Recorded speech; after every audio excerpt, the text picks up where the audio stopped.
We will now come back into session.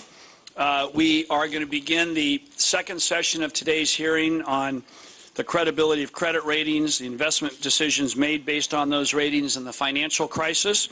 This second session is credit ratings and the financial crisis. We are joined today at the witness table by Mr. Warren Buffett, the Chairman and CEO of Berkshire Hathaway, and Mr. Raymond McDaniel, the Chairman and CEO of Moody's Corporation. Gentlemen, I'd like to start, thank you for being here. Thank you. I'd like to start by doing what is customary for all witnesses in all proceedings. I'd like to ask you both to stand and be sworn.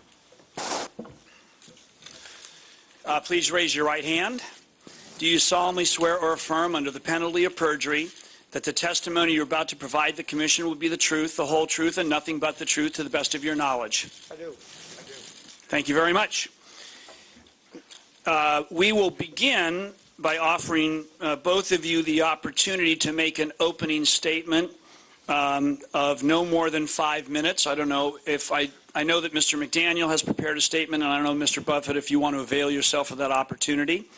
But I have no statement. Okay, good. Well, that'll cut 5 minutes off the agenda. And Mr. McDaniel, I think what we'll do is take your opening statement, and then we'll go right to Commission questions. Thank you. Good morning, Mr. Chairman, Mr. Vice Chairman, and members of the Commission. My name is Ray McDaniel. I'm the Chairman and CEO of Moody's Corporation, the parent of credit rating agency Moody's Investor Service. Moody's appreciates the important work this Commission is undertaking, and on behalf of my colleagues, I welcome the opportunity to contribute our views regarding the role of credit rating agencies. Over the past several years, we've witnessed events whose magnitude many of us would have thought highly unlikely. The turmoil in the U.S. housing market that began in the subprime residential mortgage sector led to a global liquidity crisis and a loss in confidence in the U.S. and global financial system. The impact has created a great hardship for many Americans. American families have lost jobs, homes, and college and retirement savings as a result of this financial crisis. Moody's is well aware that the crisis of confidence in the market has also impacted the confidence in the credit ratings industry. At Moody's, our reputation is our single most important asset. For 100 years, Moody's employees have brought their insight and integrity to rating trillions of dollars of debt and hundreds of thousands of obligations across a broad range of sectors, asset types, and regions. Their record for providing predictive credit opinions has earned Moody's a strong reputation among capital market participants worldwide. However, Moody's is certainly not satisfied with the performance of our credit ratings for the U.S. residential mortgage-backed securities and related collateralized debt obligations over the past several years. Indeed, it has been deeply disappointing. Starting in 2003, Moody's did observe a trend of loosening mortgage underwriting standards and escalating housing prices. We repeatedly highlighted those trends in our research, and we incorporated them into our analysis of the securities. By 2006, we were requiring an unprecedented level of credit protection.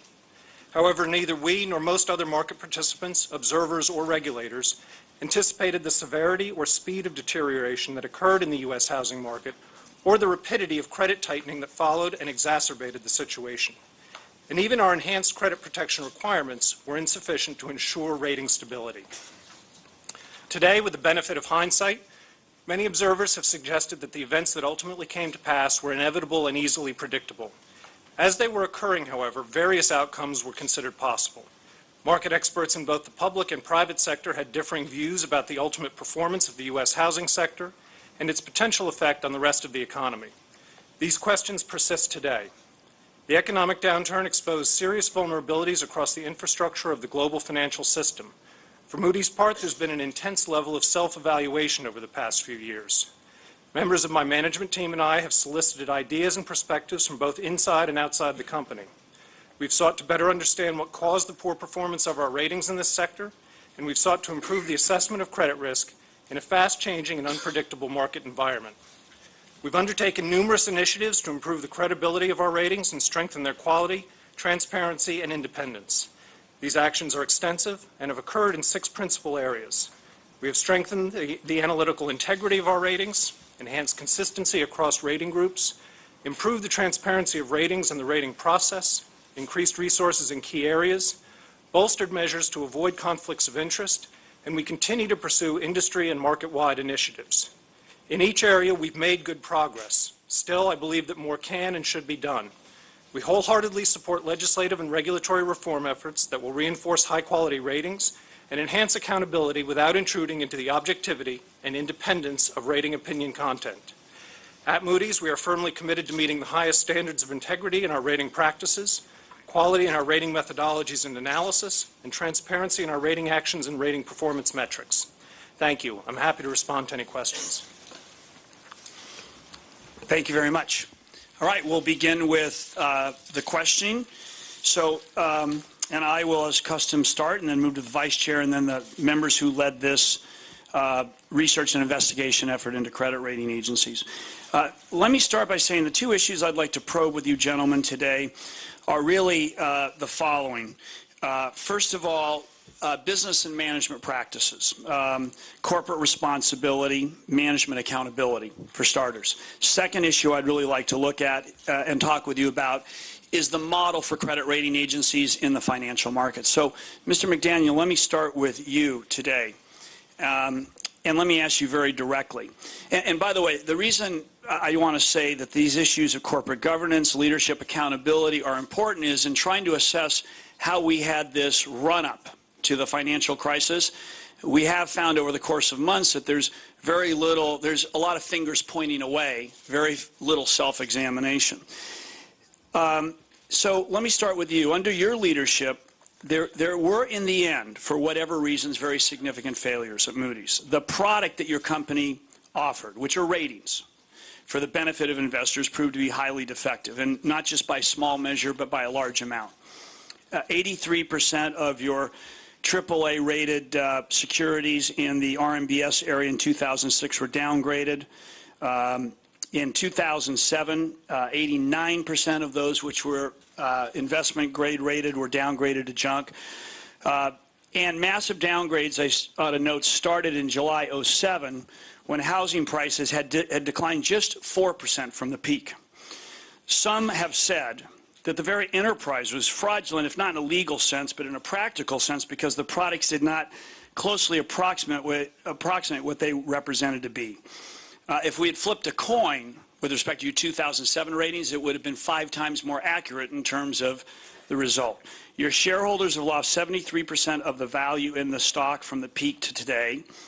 The ratings enabled the issuance of trillions of dollars of mortgage securities, which we now know were rife with significant problems, from fraud to misrepresentation that may have well fueled the housing bubbles. Investors who relied on the ratings suffered enormous losses. And your company's reputation, something I know that Mr. Buffett has held important, reputation within business, is certainly under significant criticism. My question for you is really, who should be held accountable? We have a system of capitalism in this country where we have regulatory mechanisms, we have owners, boards, and management. Who should be accountable if not you? The performance of the housing sector and, as a result, the ratings that are associated with housing assets clearly have exhibited very poor performance in recent years. There was decades of strong performance leading up to the current crisis. We believed that our ratings were our best opinion at the time that we assigned them. As we obtained new information and were able to update our judgments based on the new information and the trends we were seeing in the housing market, we made what I think are appropriate changes to our ratings. So I am deeply disappointed, as I said in my opening remarks, with the performance of ratings associated with the housing sector. And that is injurious to the reputation of the firm and to the long-term value of the firm. And so the regret is genuine and deep with respect to our ratings in the housing sector. But let me probe this a little further. I mean, just as a kind of look, and I've been certainly wrong as much as I'm right. I know it's hard to predict peaks and valleys. But let me just say there's almost a common sense test here. Your firm rated 42,000 tranches of RMBS, AAA, from about 2000 to 2007 in a context where there's 4 corporations in the country. Used to be a few more that are rated AAA. In the context, you were rating about 90% of these securities as AAA when, in terms of the corporate debt world, where you actually have more transparency. You can get in, look at all the public filings, understand the corporate debt. Only about 1.4% of that was rated AAA. You led an enterprise for which you were compensated pretty handsomely, $39 million over this period. I guess what I'm getting to is, if American capitalism is about risk and reward, rewarding success, rewarding failure, should there have been a management change at Moody's? Don't we need to have a culture in which success and failure are essentially accounted for in our capital system? As I remarked a moment ago, we certainly believed that our ratings were appropriate when they were assigned. And I recognize that those ratings have not performed well in the housing-related sector. And as a result, we did make management changes. But not at the top. If you're asking no with board or CEO changes, or if you're asking with respect to me, which I can see you are, it's a fair question. And if we reach a point where either our shareholders or our board of directors or I don't believe I am best positioned to lead the firm in the future, then I will not be in my job. Okay. Mr. Buffett, any observations on the responses by Mr. McDaniel? Well, I've probably been more draconian than you have in terms of my view about the CEO's responsibility and I just haven't been as widely quoted.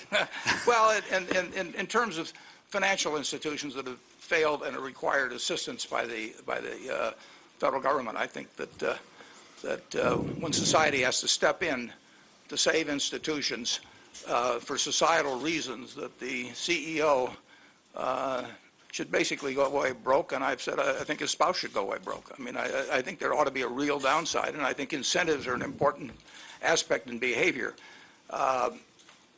In the end, you know, I don't know who, except for maybe John Paulson or Michael Burry, would have been running Moody's and coming up with different kinds of ratings.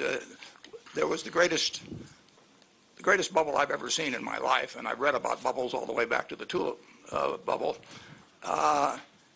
The entire American public eventually was caught up in a belief that housing prices could not fall dramatically. And Freddie Mac believed it, Fannie Mae believed it, Congress believed it, the media believed it, I believed it. If I'd seen what was coming, would I have held my Moody stock in the 60s or something of the sort? Very, very few people could appreciate the bubble, and that's the nature of bubbles. They become mass delusions of sorts. So I am much more inclined to come down hard on the CEOs of institutions that caused the United States government to come in and necessarily bolster them than I am on somebody that made a mistake that 300 million other Americans made.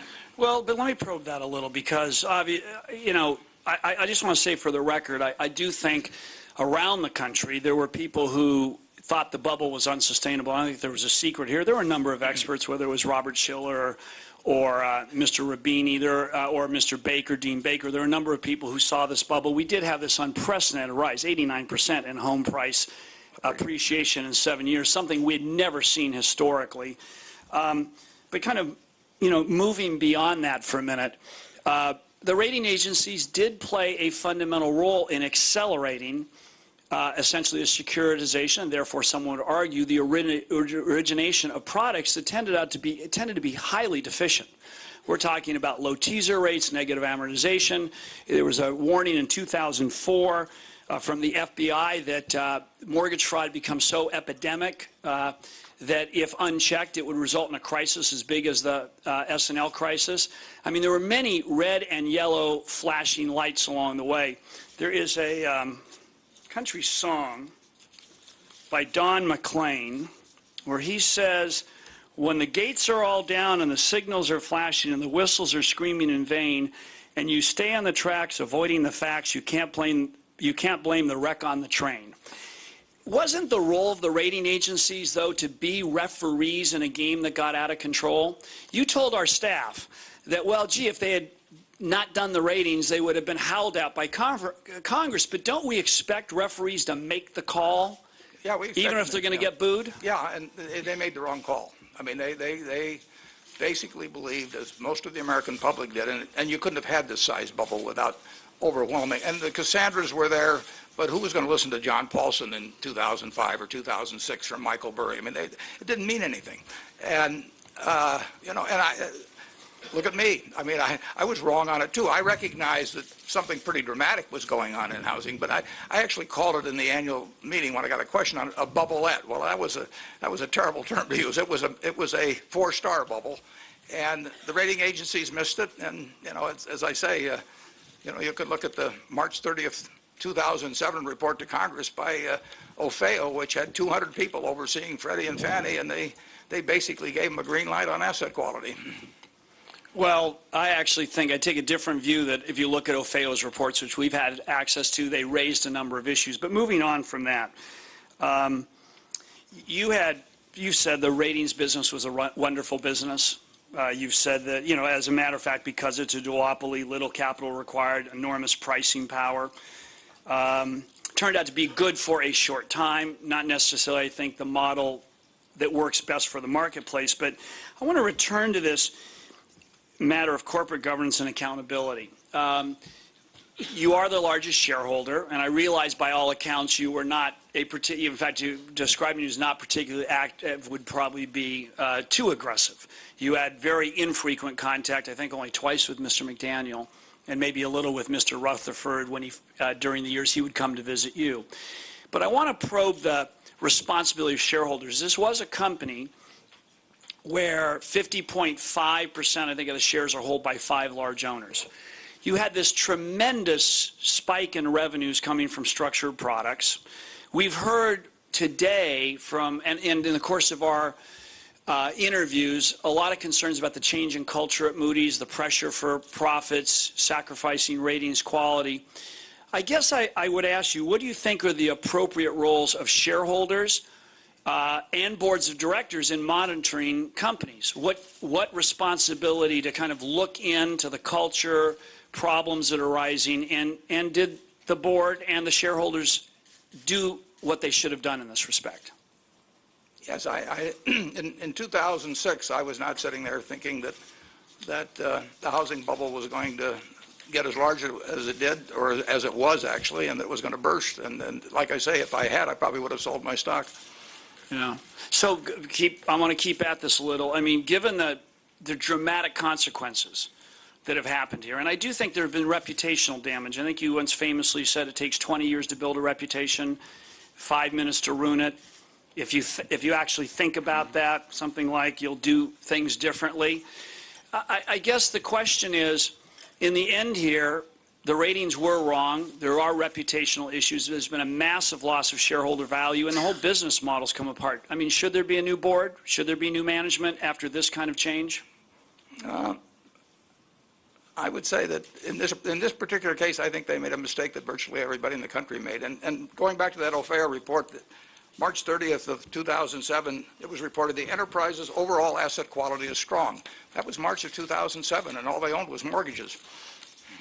Well, I will just say, you know, arguing with you about what the markets were saying, but I mean, this was not a big secret. This is The Economist. After the fall, shows housing prices falling like a brick. There were a lot of warnings. Even Moody's.com, Mr. Zandi's a very capable man. So I guess you're saying the magnitude of the mistake doesn't, in the end, warrant change in management, relook at the culture of the corporations? Certainly not. It's not necessary. And incidentally, I don't think The Economist ran an article called Before the Fall. This was 2005. Yeah. All right. Let me move on and ask this. One last question to you, Mr. Buffett, and then back to both of you very quickly. We interviewed a member of the Moody's board, Nancy Newcomb, who indicated the board was not particularly involved and didn't discuss significant issues like the ratings process. There was a recent press account, I think, in the McClatchy newspapers about the disengaged nature of the board, but also said that 2 senior executives approached you with significant problems at the company. No. No? No, Okay, so not accurate. no. Okay, thank you. I want to talk to you both briefly about the model for credit rating agencies in the context of this marketplace. It seems to me there are, the worst of many worlds here. You have an issuer pay model by its nature that creates pressure to produce credit ratings to serve the interests of the issuer, not the beneficiary of those. In fact, Charlie Munger has said, I think as you know, whose bread I eat, his song I sing. I've seen him say that a number of times. You have the duopoly with enormous pricing power. And in the end, you have also business has had a whole set of legal protections, including First Amendment protections. It seems to me like a pretty toxic brew of corporate non-responsibility here. Do you think radical surgery is necessary? For example, Mr. Buffett, do you think we ought to outlaw the issuer pay model? Do you think we ought to adopt the Franken provisions in the Senate bill, which would say that rather than issuer selecting rating agency, they should be selected by the SEC? What kind of radical surgery might have, had it been performed early enough, might have helped in the sense that these rating agencies would not have enabled this flood of toxic mortgage securities? Well, as chairman of Berkshire, I hate issuer pay. I mean, we pay a lot of money and we have no negotiating power. As treasurer of the state of California, I deeply resented the model myself. Yeah, well, it makes for a wonderful economic model for the business, but as a practical matter, I have no negotiating power. I need a Moody's rating and a Standard & Poor's rating. I need both of them. It's required in many cases by the rules under which our life insurance company operates or our property casualty company. So if they say to me my bill is $1 billion, and I say, gee, I'd like it to be 900,000 or I'll go down the street.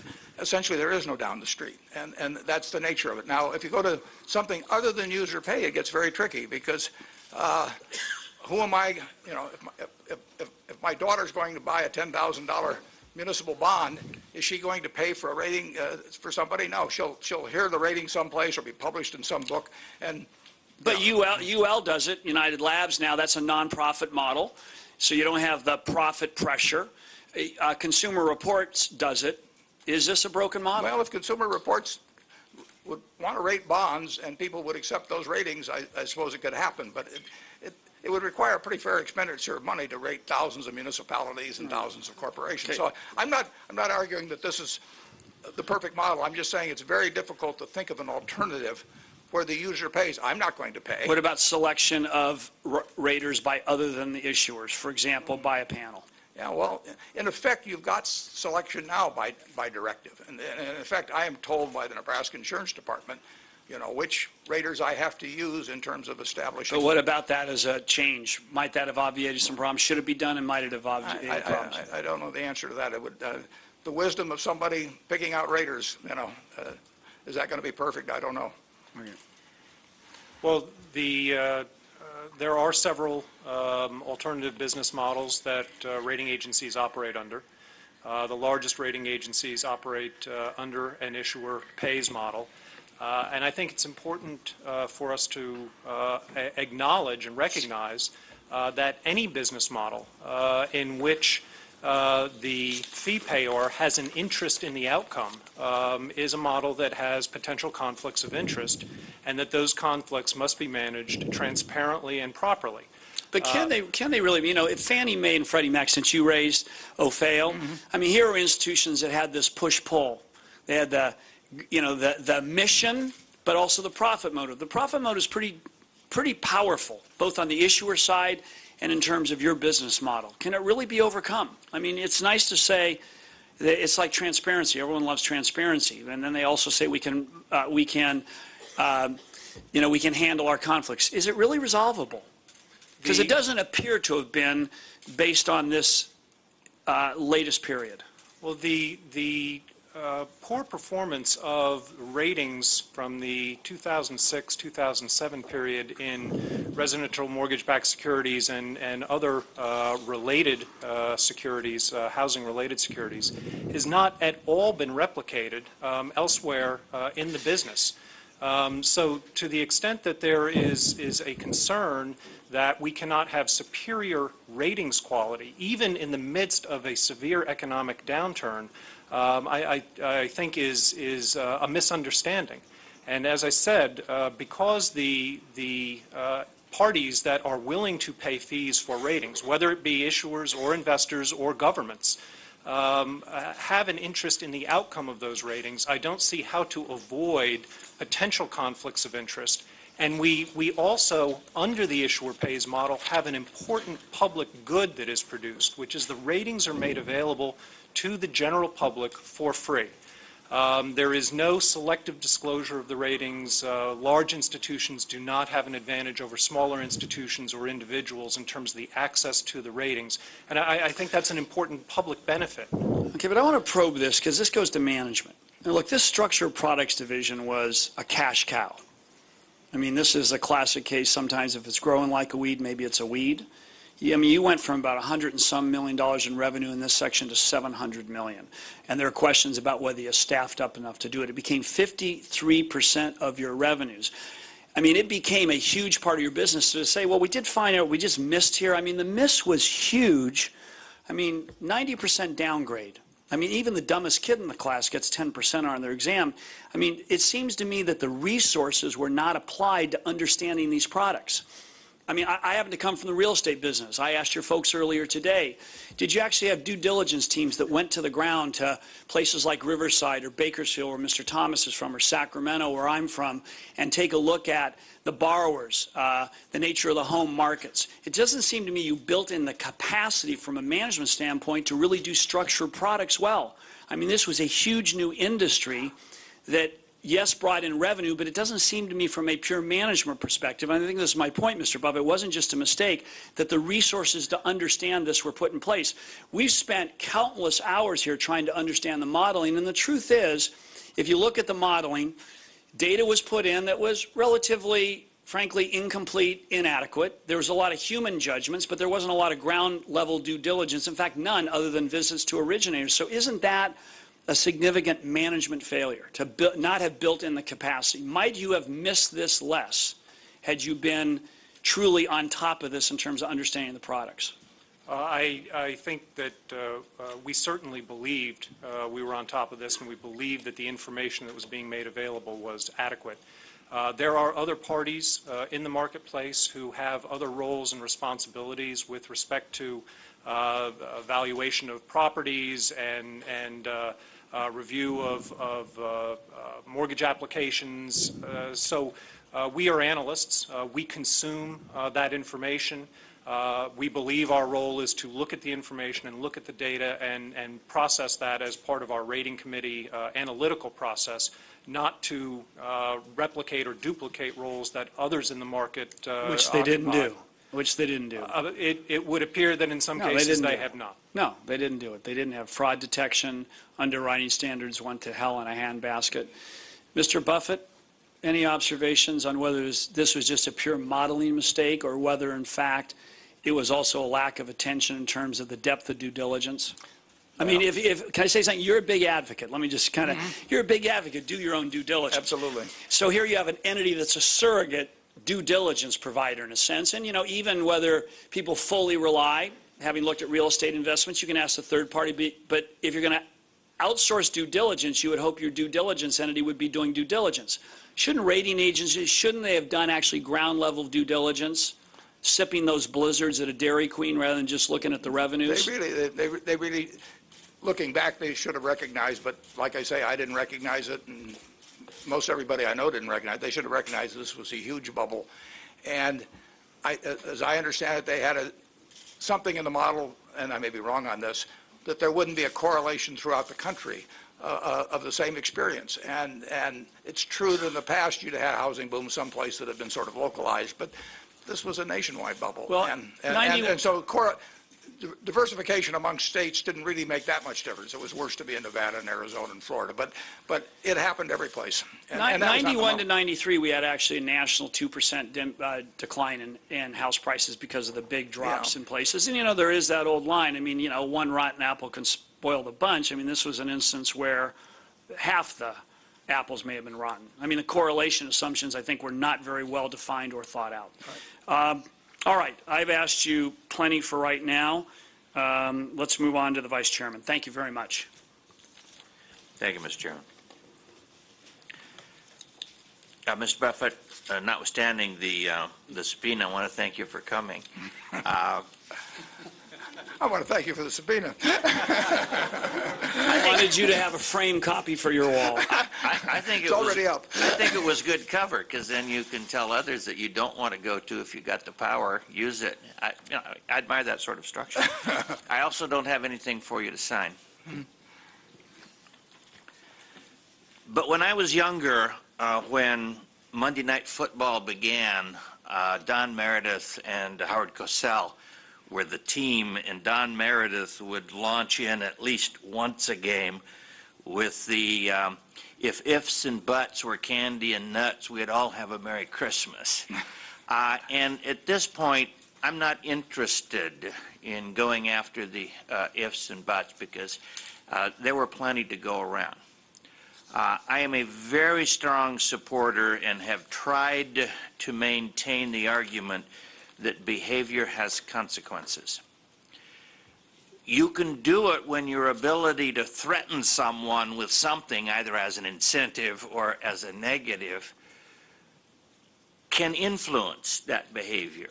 But I am very concerned about the amounts of money that were generated in a structure that provided those short-term opportunities and no long-term downside, and apparently no moral angst over having done it. And there is, to a degree, I think, an argument that this is basically, somebody's idea of unfettered capitalism to a very great extent. You've made comments in that regard. How concerned are you that we're able to get this genie back in the bottle to the point that if behavior has consequences, you want to claw back monies that they have? I don't see anybody being able to put that structure in place. How do you feel?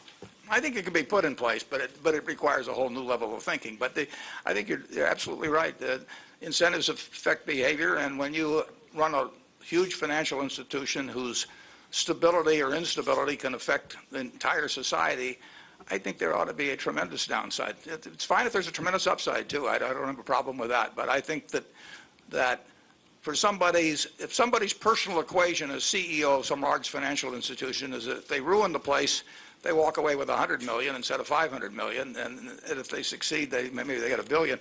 I think that is a crazy structure, and I think that boards of directors should not sign on for such a structure, and I think that the boards themselves should bear heavy penalties when an institution has to go to the federal government, and I think that should not be insurable. So it wouldn't be as draconian as I have with the CEO, but I would want to focus the attention of somebody running a huge financial institution on the fact that their mistakes could cause big problems for the society.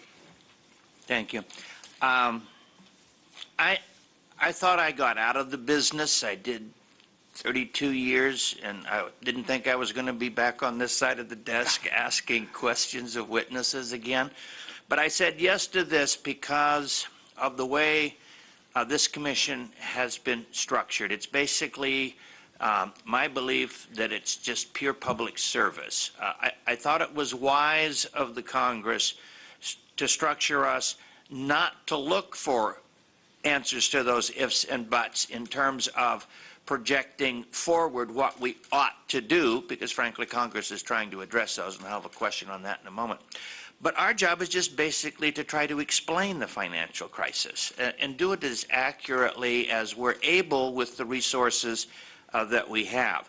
So one of the reasons I was pleased to have, notwithstanding the subpoena, the coincidence of you being in New York and our desire to be in New York, to have you in front of us, so that I would hope that the answer that you would give me to your question isn't the one that virtually everyone else has given, because it's not unlike the behavior and the consequences. The answer is somebody else. And given your reputation, but frankly, reputations are only as good as your balance sheet, you've got a really good reputation in terms I'll settle for that definition. in terms of understanding how things work. In your estimation, I don't want to drag us through this business of woulda, coulda, shoulda, ifs, and buts. We have legislation moving through the House and the Senate that hasn't gone to conference yet, and it isn't locked up.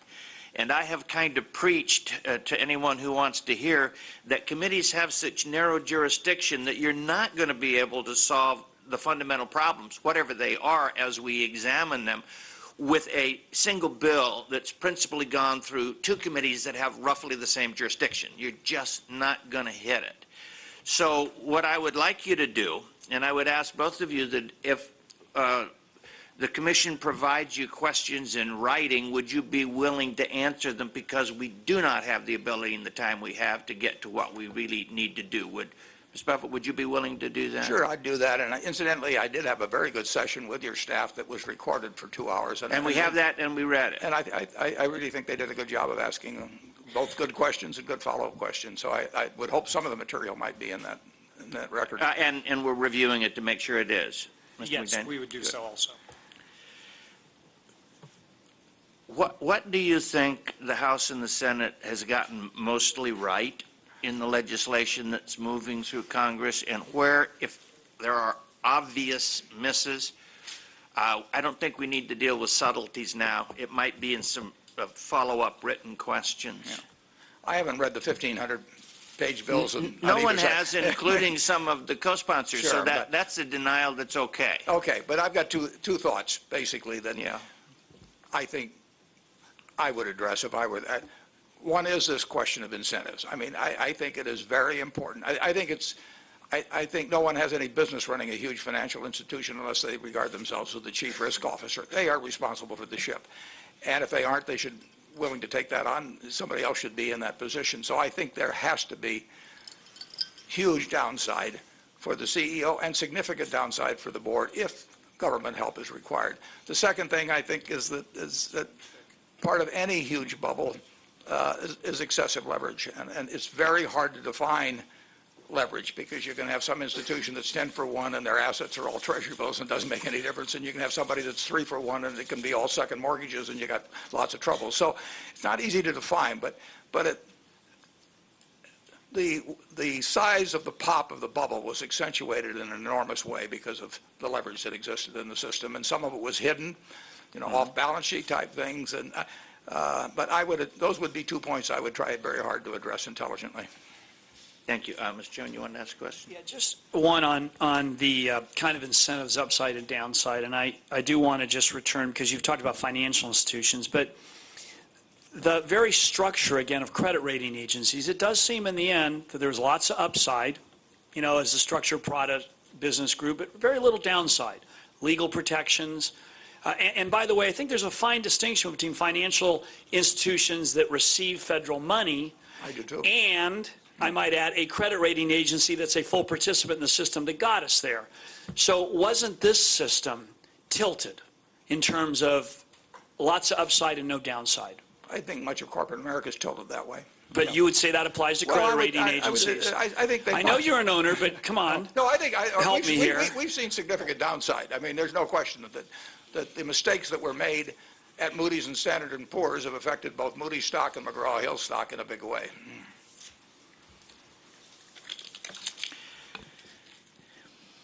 I have no right to ask you this, but just as the rating agencies produced whatever a AAA was, and then investment banks and others were able to take the leftovers, restructure them, and turn them into more AAAs rated by an agency, you really need to speak out even more than you have about fundamentals. There aren't very many people who can command the respect, and I know you were really busy out there on a chair in front of a number of different channels, but you've got to do more of this. This may be your real legacy. Well, I've spoken out on some things, but I don't disagree with you that perhaps no one spoke out enough, in the past years during the bubble. But certainly I could have done more. My partner Charlie Munger sometimes makes up for me, though. He speaks very loudly. But I agree with you, Mr. Thomas. Because once Congress acts, the ability, as you well know, to act again, to move into areas they weren't able to initially, political, becomes virtually impossible. Sure. You only try to clean up the area that you moved with first. This isn't nearly as comprehensive as it needs to be. It may even need to move to tort and other areas. So I'm going to turn my time over to others who might want to quiz you from a very particular point of view. Mine's simple. Capitalism has changed in your lifetime, and my concern is that in those who are watching, it gets better, which means responsibility, moral obligation, and behavior has consequences. Thank you. Thank you. All right, thank you very much, Mr. Thomas. We are now going to move to Senator Graham. And yes, wheel the chart. Thank you very much, Mr. Microphone. Thank you very much, Mr. Buffett, Mr. McDaniel, for your insightful comments. Mr. McDaniel, you said that Moody's had incorporated the research into its rating process. The chart that's about to be placed, Can we please place it where we placed it before, Karen, so we do not obscure commissioners? And if you have to move the chairs, move the chairs. Stop the clock.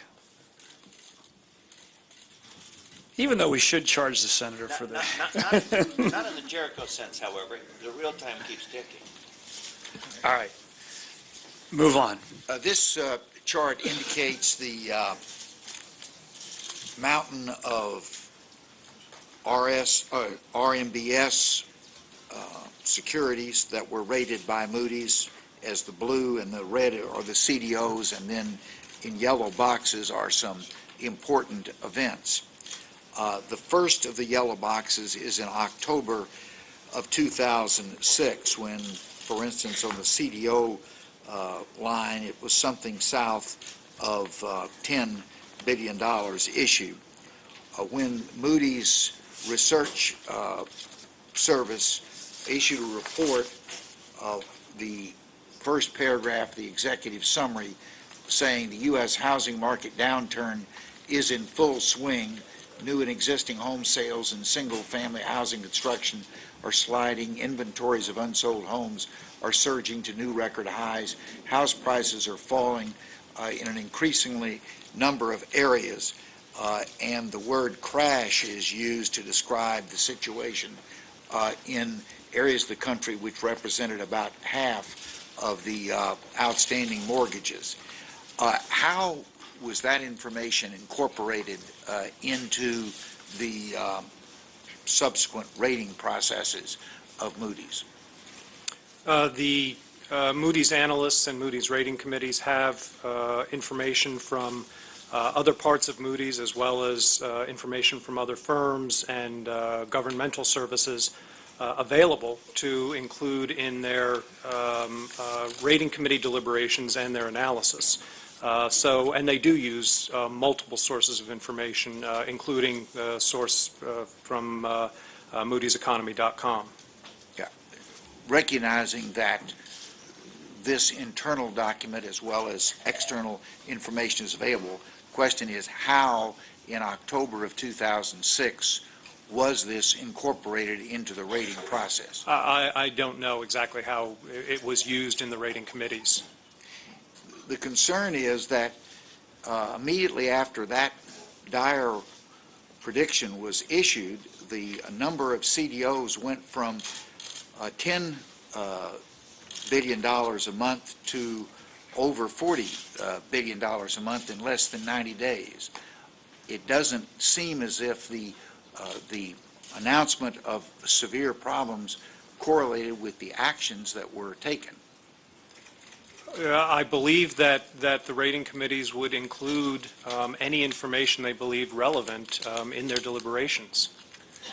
Could you, as a follow-up, give us some more specific information as to what did in fact happen in terms of incorporating this research into the rating process in October of 2006?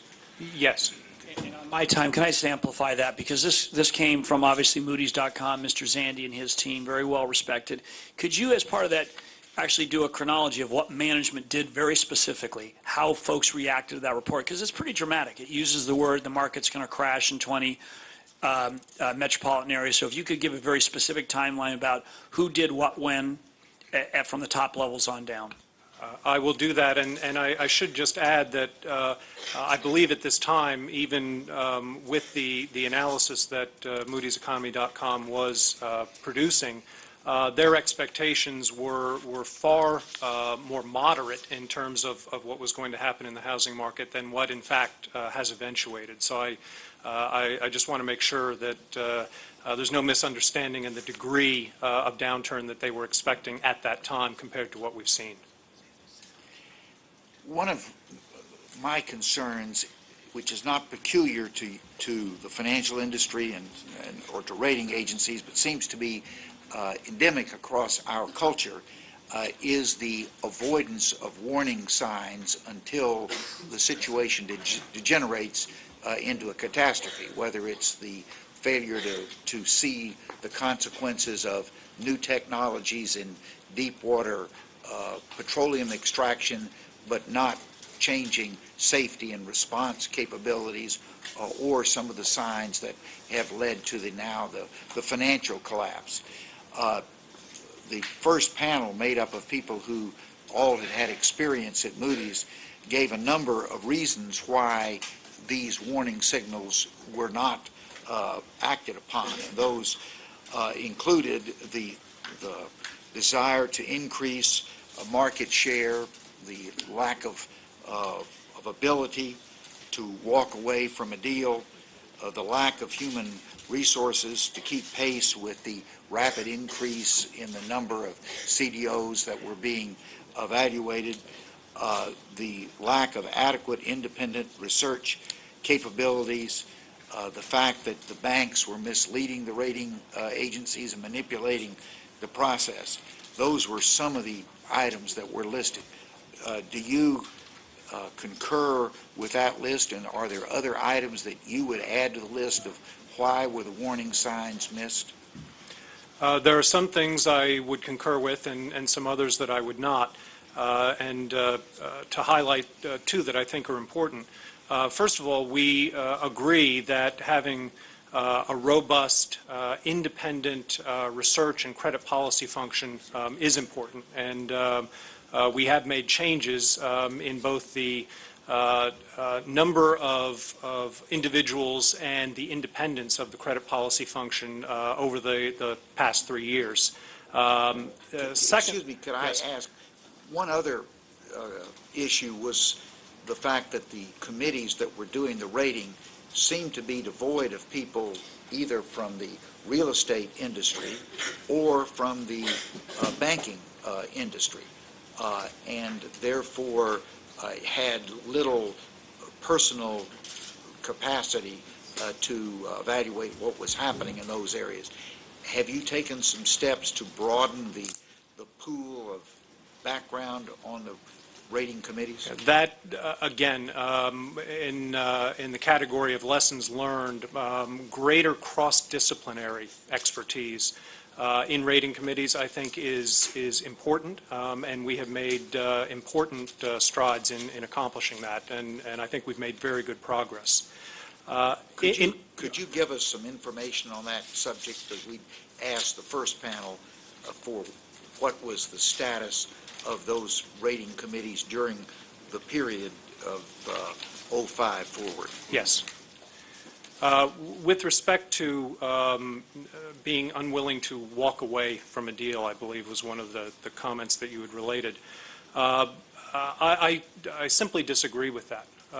We did not rate hundreds, probably thousands of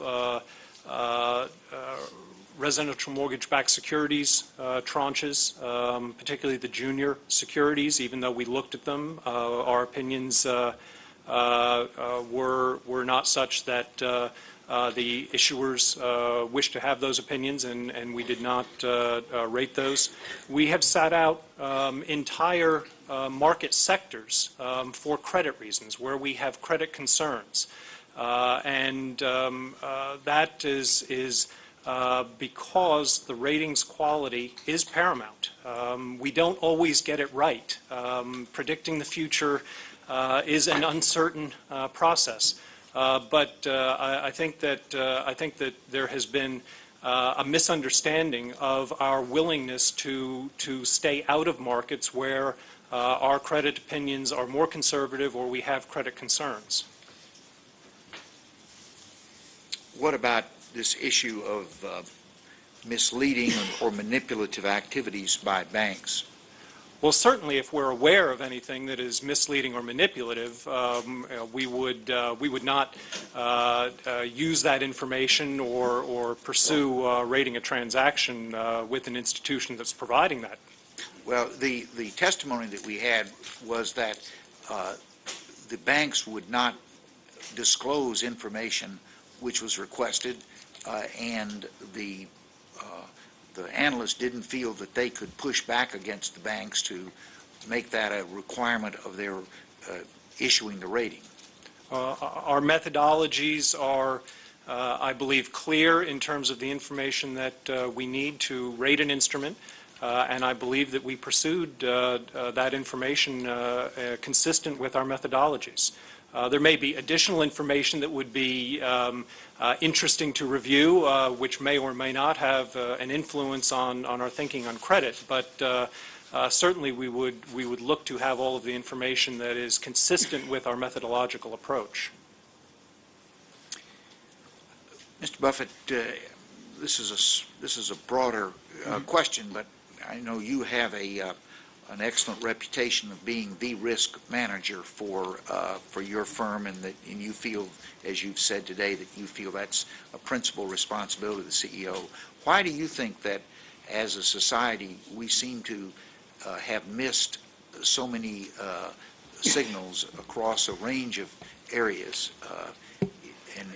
Well, but rising prices and discredited Cassandras from the past blunt sensitivities and judgment even of people who are very smart. I mean, initially, my old boss, Ben Graham, used to say you get much more trouble in investments with a sound premise than with a bad premise, because the bad premise you recognize immediately doesn't make any sense. When you have a sound premise, namely the Internet's going to be very important and eyeballs are going to be important and all of that, initially it makes a lot of sense. After a while, the rising prices of all Internet stocks cause people to be able to raise billions of dollars for things that are nonsensical.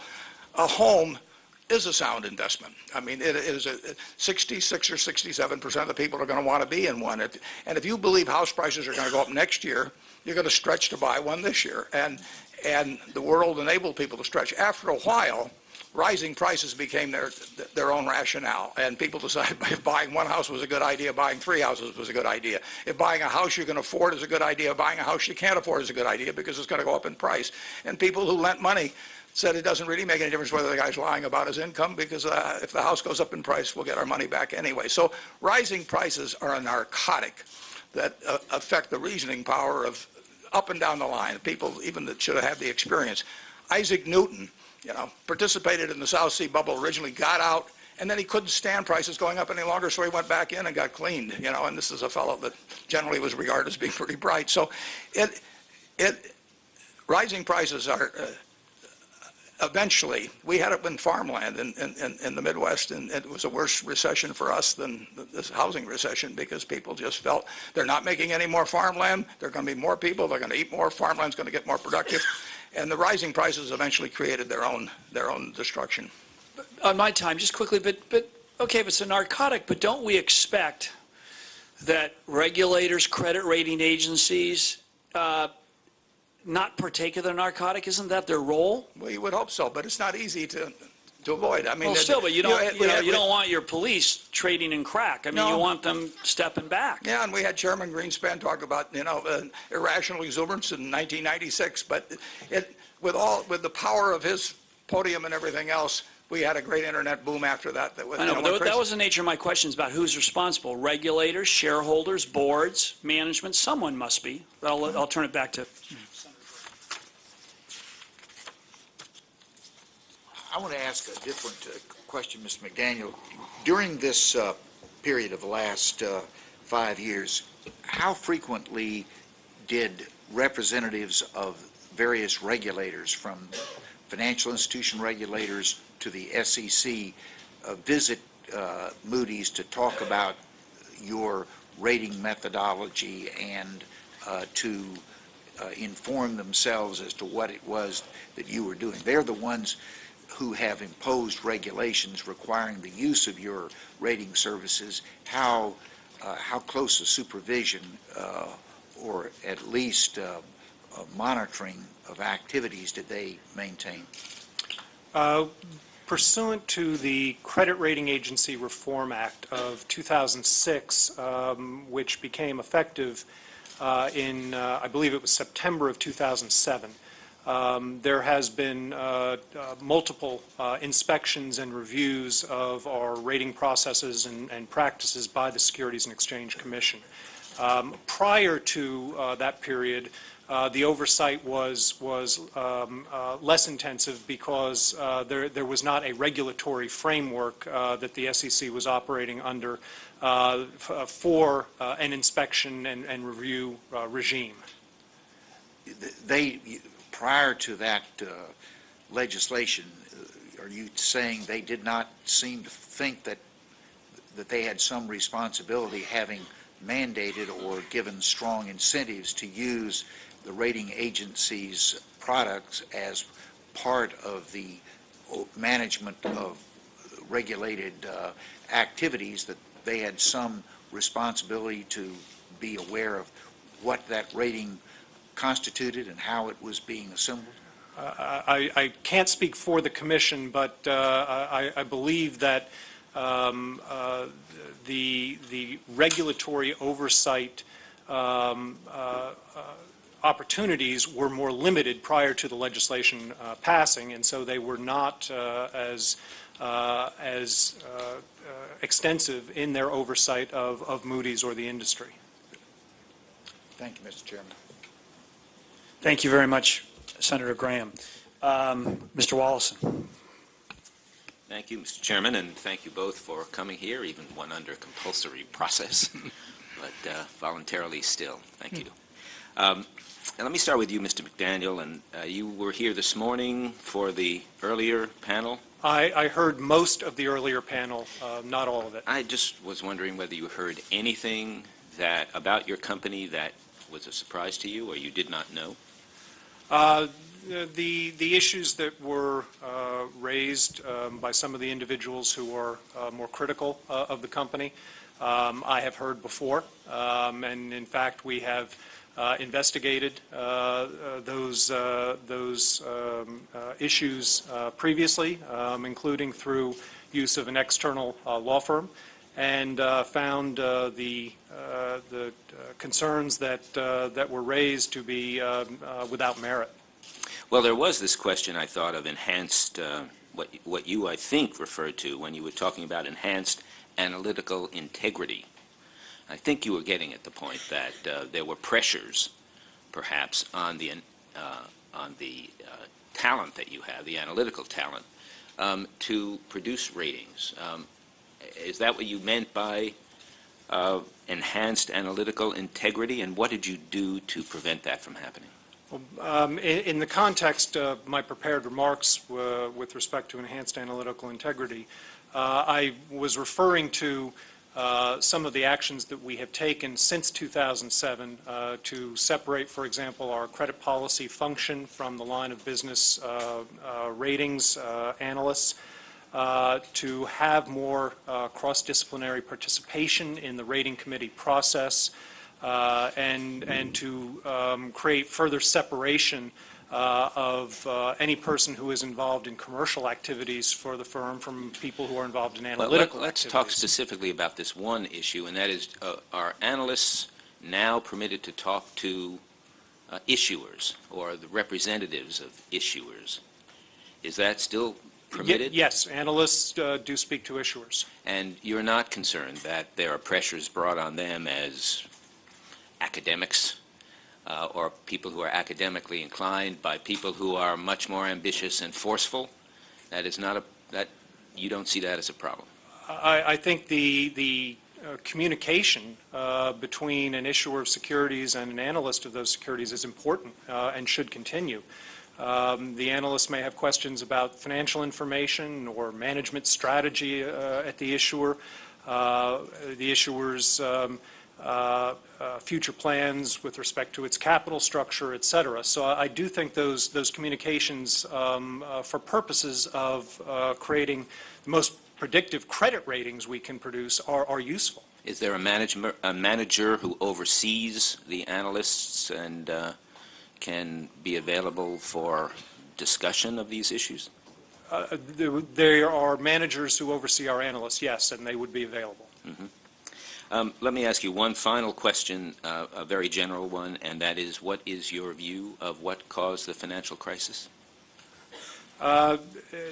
In terms of direct causes, certainly the weakening of the housing market, the softening of that market, and then importantly, the very rapid tightening of credit for mortgage borrowers who needed to refinance in particular, greatly exacerbated the issue that the sudden tightening of credit in the midst of a softening housing market, I think, produced the kind of large and rapid problem that we saw. So it's principally a problem of people not being able to refinance. Which caused failures. I think that was an important contributor. It acted as a catalyst. Mr. Buffett, we've had housing bubbles before, quite a few, and other kinds of asset bubbles before, right. Most recently an oil price asset bubble. This one was really quite special. I want to press you a little bit on this because I'd like to get your sense of why this one was special. Why did it get so large? Why did someone with your astute knowledge about the economy not see that this was an extraordinarily different bubble from one we've had before? Well, I wish I could give you a good answer to that.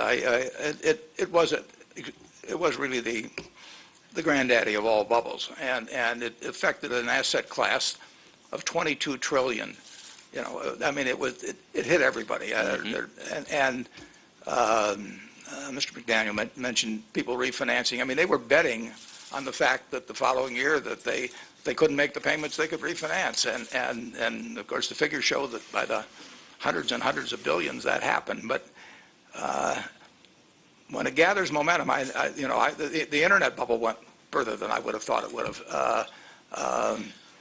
We did have that farm bubble in Nebraska where right. Things went crazy for a while, and the early Cassandras do look kind of foolish as they go along. And when your next door neighbor is making money, mm-hmm. Very easy by buying a second house, with very small down payment, after a while it sort of gets to you, and maybe you figure you should be doing it too. It's been a history of bubbles. I mean, I never understood why tulips were worth what they were back in, Netherlands. But for you in particular, and you've had many years to watch our right. economy, and to economists in general, sharply rising prices are a signal that something is peculiarly going on in the economy. Well, you saw the prices rising very quickly, but you still didn't think that this was something that could eventually collapse. I didn't think it would pop like it did, no. Interestingly enough, in 2005 and 6, and I believe I've got the time period right, I get offered businesses for sale periodically. A significant percentage of the publicly traded home builders, one way or another, let it be known that they would like to sell out to Berkshire Hathaway. And looking back, I should have figured out what I didn't figure out. Were they asking more than once? It's interesting. I never heard from them, in many decades in business, and all of a sudden 3 or 4 of them showed up on the doorstep. You were once an owner of Freddie Mac. Right. So you are familiar with how Fannie Mae and Freddie Mac operate. Do you see their activities as having any role in the growth of this bubble? Well, I think they were doing what they were instructed by Congress to do to a great degree, but they took on weaker forms of mortgages in greater amounts. I mean, that's been covered in some of the reports. And they also bought. They would require a 20% down payment, but then they would buy mortgage insurance from other entities. And I've looked at the profile of some of those loans and material I got from the mortgage guarantee organizations, and frequently, a significant percentage of the time, more than 50% of the income of the borrower was going to mortgage payments. That's not sustainable. But whereas they were laying that off with a mortgage guarantee insurance company, they were still, in effect, helping people participate in something that was really, unless housing prices kept going up, was going to lead to big trouble. Why did you sell your Freddie Mac stock? I sold it for several reasons, but I think we were the largest shareholders of Freddie Mac. And at one point, it became apparent they were getting more and more entranced by trying to report increased earnings every quarter. And any financial institution that tries to do that, in my view, is going to get in trouble sooner or later. And they became quite interested in that particular, having that happen. They also, at Freddie, as I remember, it was either RJR bonds or Philip Morris bonds, but they bought some bonds that had nothing to do with housing at all. And here they were using what was in effect the government's credit to enlarge the size of this hedge fund type portfolio, now with some corporate bonds that had nothing to do with housing. And I just figure if you see one cockroach, there's probably a lot more in the kitchen. Did you follow Fannie and Freddie enough to know that they had affordable housing requirements? Oh, sure, yeah. And did you know the size of those affordable housing requirements? Yeah, and of course, they were predicated on being able to use the tax credits that were involved, and they set them up as assets on their balance sheet, and of course they have no income now, so those became very dubious assets. But were you aware then that they were buying the kinds of mortgages that they were buying in order to comply with the affordable housing requirements that they Well, I certainly knew they were. Yeah, they were mandated in many of their activities by Congress. No question about that. And they were also trying to serve Wall Street, and that's a tough balancing act. How much time do I have left? 4 minutes and 51 seconds. Okay. You are quite famous for saying, among other things, and this isn't the only thing you're famous for, but you said that credit default swaps are financial instruments of mass destruction, and yet it's recently come to light that you actually participate actively in that market. Yeah, I think I actually said derivatives are financial potentially, and I think that used improperly, as they almost are certain to be, because of what they provide people to trade in them and what they provide in the way of increased leverage that's not obtainable in other ways, I think that they pose system-wide problems. And what do you use them for? I use them to make money. If I think they're mispriced, I buy them. But these are credit default swaps or other kinds of derivatives? No, we've never bought a credit default swap. We've sold credit default swaps. Yes. We sell insurance. You sell protection. We sell insurance. Protection side. Yeah, we sell it on municipal bonds. We sell it, on corporates. And then do you lay that off? No. You do not hedge that? No, I never lay it off. So you do... we sell insurance. This is much like what AIG did, right? They didn't lay off. I don't think it's much like it. But we sell credit insurance. Now we sell auto insurance, and AIG sold auto insurance too. I mean. Okay. All right, I have no further questions. Thanks very much. Could I bring up one point in Sure. connection with it? Because it gets back to a point that was made earlier about the laws getting on the books and never getting changed. If you go back to the late 1920s, we had a bubble then. It was in stocks, and it was partly caused by extreme margin by people that really didn't know what they were doing, 10% margins. And they had commission hearings after that, and they decided that this was a societal problem. And Congress gave to the Federal Reserve the authority to regulate margins. And they said this is important. The Federal Reserve still has that authority, as I understand it, 70 plus years later. When we put in derivatives and total return swaps, at that point you could borrow 100% of what you own. And so we sit here with this system, and I've brought this up a half a dozen times, and sometimes with people in Congress, and I say, what in the world are we doing when we say the Federal Reserve should have margin requirements, which I believe now are 50%, and you can go and get a total return swap and borrow 100%, or you can buy S&P index futures with a tiny percentage down. I mean, it is something that should be addressed. I thought maybe I misread this in the newspapers, but I thought your problem with some of the legislation that is going through had to do with the fact that you didn't want to put up the collateral, which substitutes for the margin. In terms of contracts that were negotiated several years ago, there was one price for collateralized contracts and another price for uncollateralized.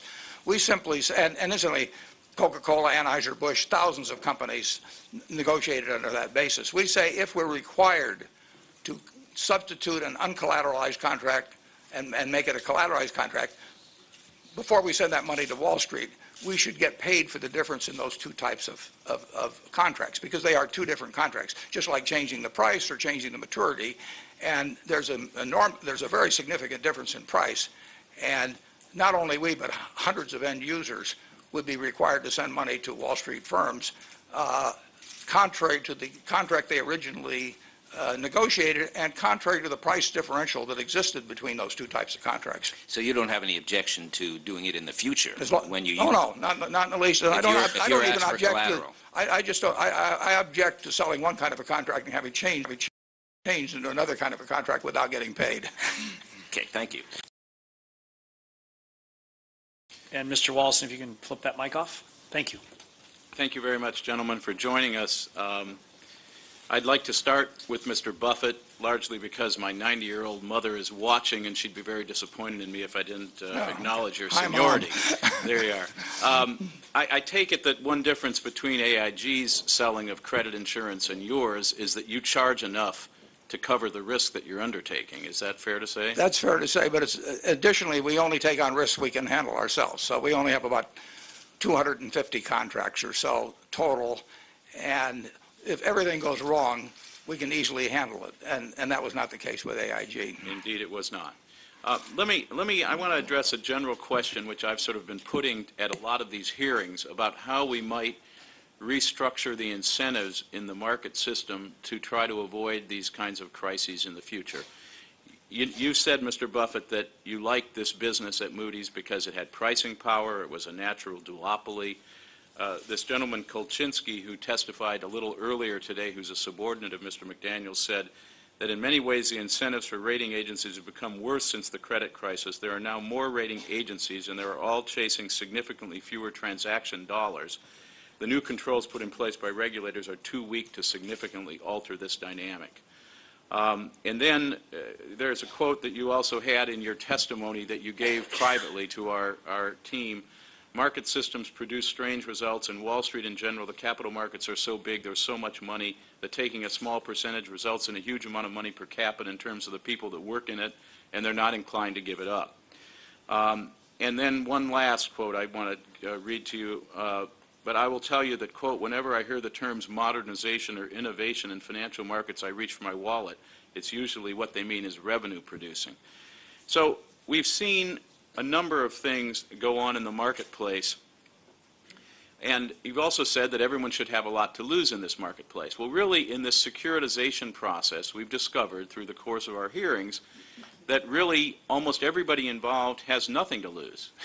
The mortgage brokers who originate the mortgage get paid a percentage of the mortgage they originate without regard to the consequences if it succeeds or fails. The bankers who put the deals together, the mortgage-backed securities, are getting a percentage of the deal. The lawyers who write the prospectuses, the accountants who audit the books, and the credit rating agencies who rate the credits are all basically paid in cash at the conclusion of the sale of these securities, really without any significant consequence to whether they actually do what people represent them to do or they fail.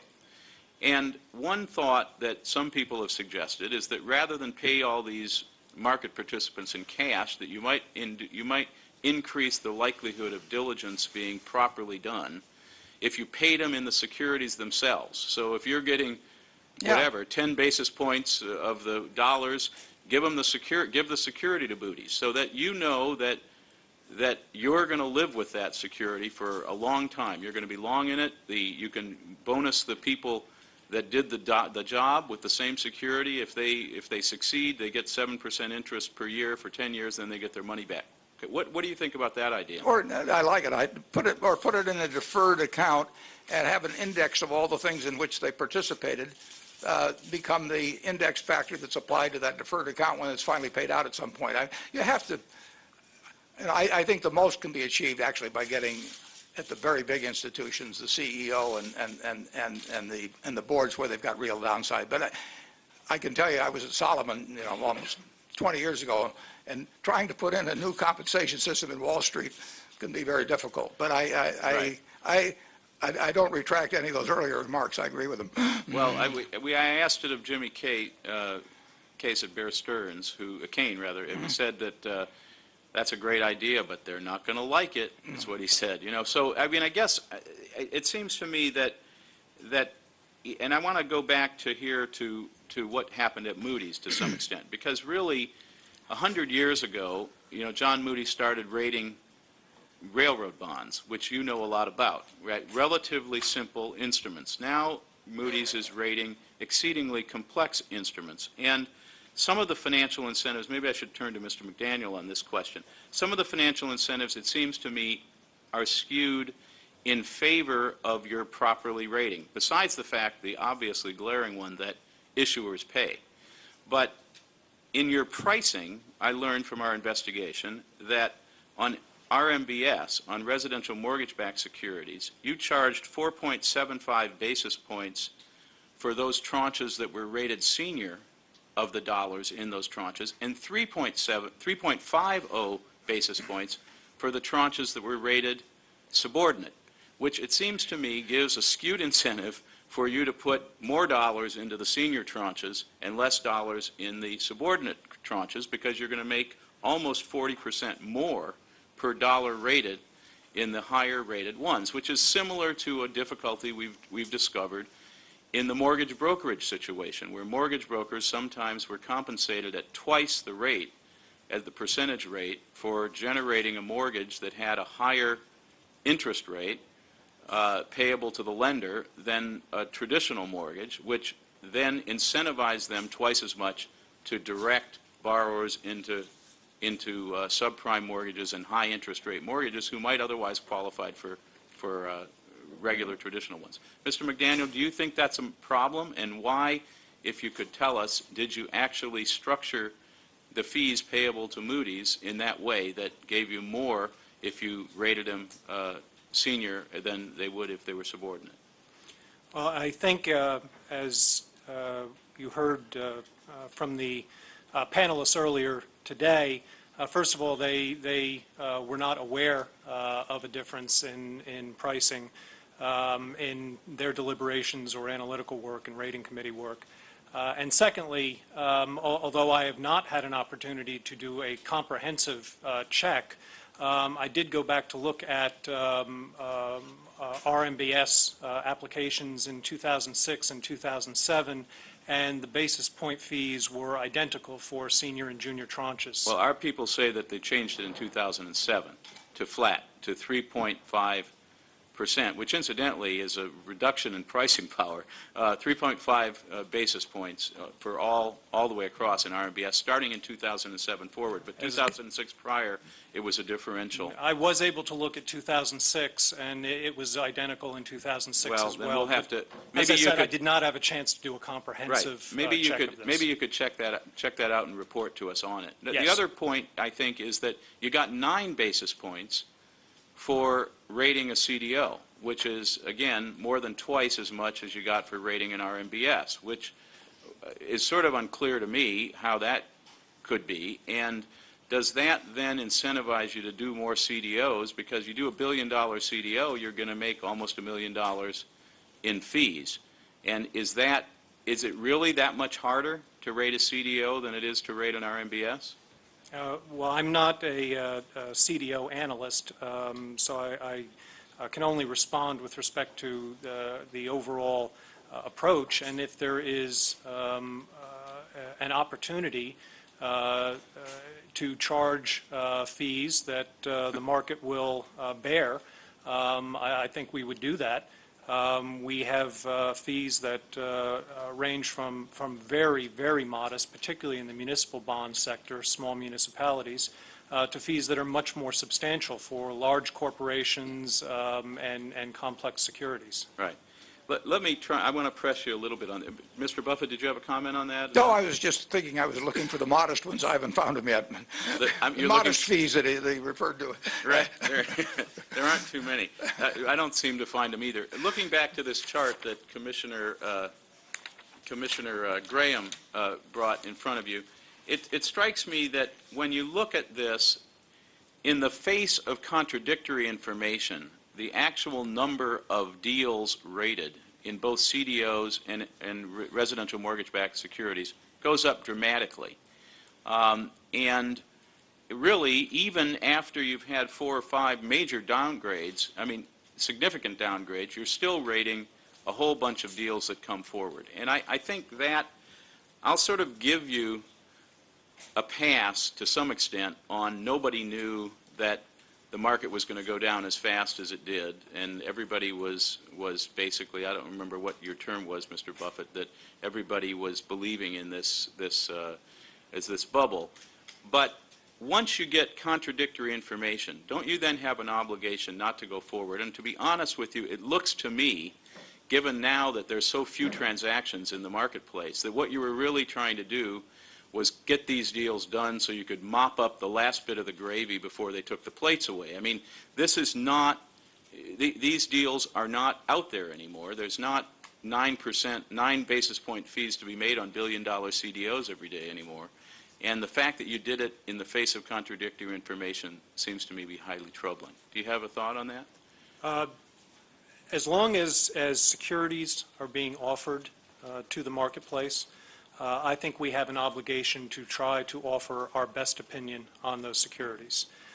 So whether the markets are active and robust or whether they are quiet, what is coming to market, I think we should attempt to offer an opinion on. We obviously want those opinions to be predictive. We want those opinions to incorporate all information that we think is relevant and incorporate our best judgment, but I do think we should try to offer the opinion. But they weren't any more predictive, were they? In fact, they led to downgrades just as significantly as they did prior to that. Is that not correct? Yes, Mr. Angelides. I don't know. I know you do. So do I. There are 2 Greeks on this committee, gentlemen, which is a little bit dangerous for all of us here. But Mr. Buffett, but Mr. Buffett, do you think that I mean, do you fault the management of Moody's for at least that? I know you're reluctant to give them fault, but in the face of this contradictory information, how is it that they went forward and continued to rate these securities essentially no differently than they had been doing in the face of the bubble? Can I say that the reason I was waving my hands, I want to put this in perspective. Offering opinion is one thing. Offering opinion that they're AAA is quite another. So just to frame this question on my time, I think in 2007, $500 billion of RMBS was rated AAA, about $100 billion plus after July 07 when you began to do the downgrade. So difference in offering opinion, which may be this isn't rateable, shouldn't be rated investment grade, and then, in fact, rating it investment grade. Rating it AAA, and then, of course, they were then subsequently downgraded, even those later new issuances. Mr. Buffett? Yeah, well, I don't know what took place internally there, but it's just from listening to this and what I see here on the chart and so on, it looks like they tweaked their model when they should have gone at it with a meat axe, basically. Right. And it is sometimes difficult for people to adjust their thinking that much in a short period of time, but they should have gone at it with a meat axe. Yeah.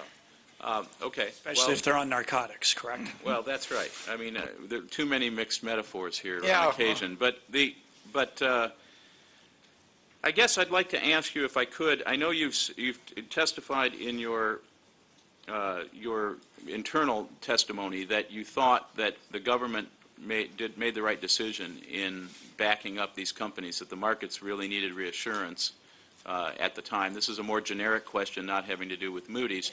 But there are many who believe that demonstrates the breadth and scope of this crisis, that we've had so many other crises. I mean, Enron was the 7th largest corporation in America. It went bankrupt. The tech bubble happened. A lot of other things have happened in the last 70 years, and none of them required trillions of dollars of taxpayer money at risk to bolster the private sector. And yet you feel that it was necessary at the time. Could you elucidate? I do. In September of 2008, our financial system basically came to a halt. I mean, you had 30 million Americans with their money in money market funds comprising $3.5 trillion, which close to half the deposits of the banks. And in the first 3 days of that week following Lehman, 170 billion flowed out. Interestingly enough, that was all institutional. Individuals hadn't caught on yet. But when 30 million people start worrying about whether their money market funds are going to break the buck, when you've got commercial paper stopped in terms of issuance, when you have, a little later, we sold a Treasury bill due in April of 2009. We sold it in December for $5,090 when you were going to only get $5 million in April. So at that point, your mattress wasn't even good enough. I mean, a Treasury bill was $90 better than a mattress.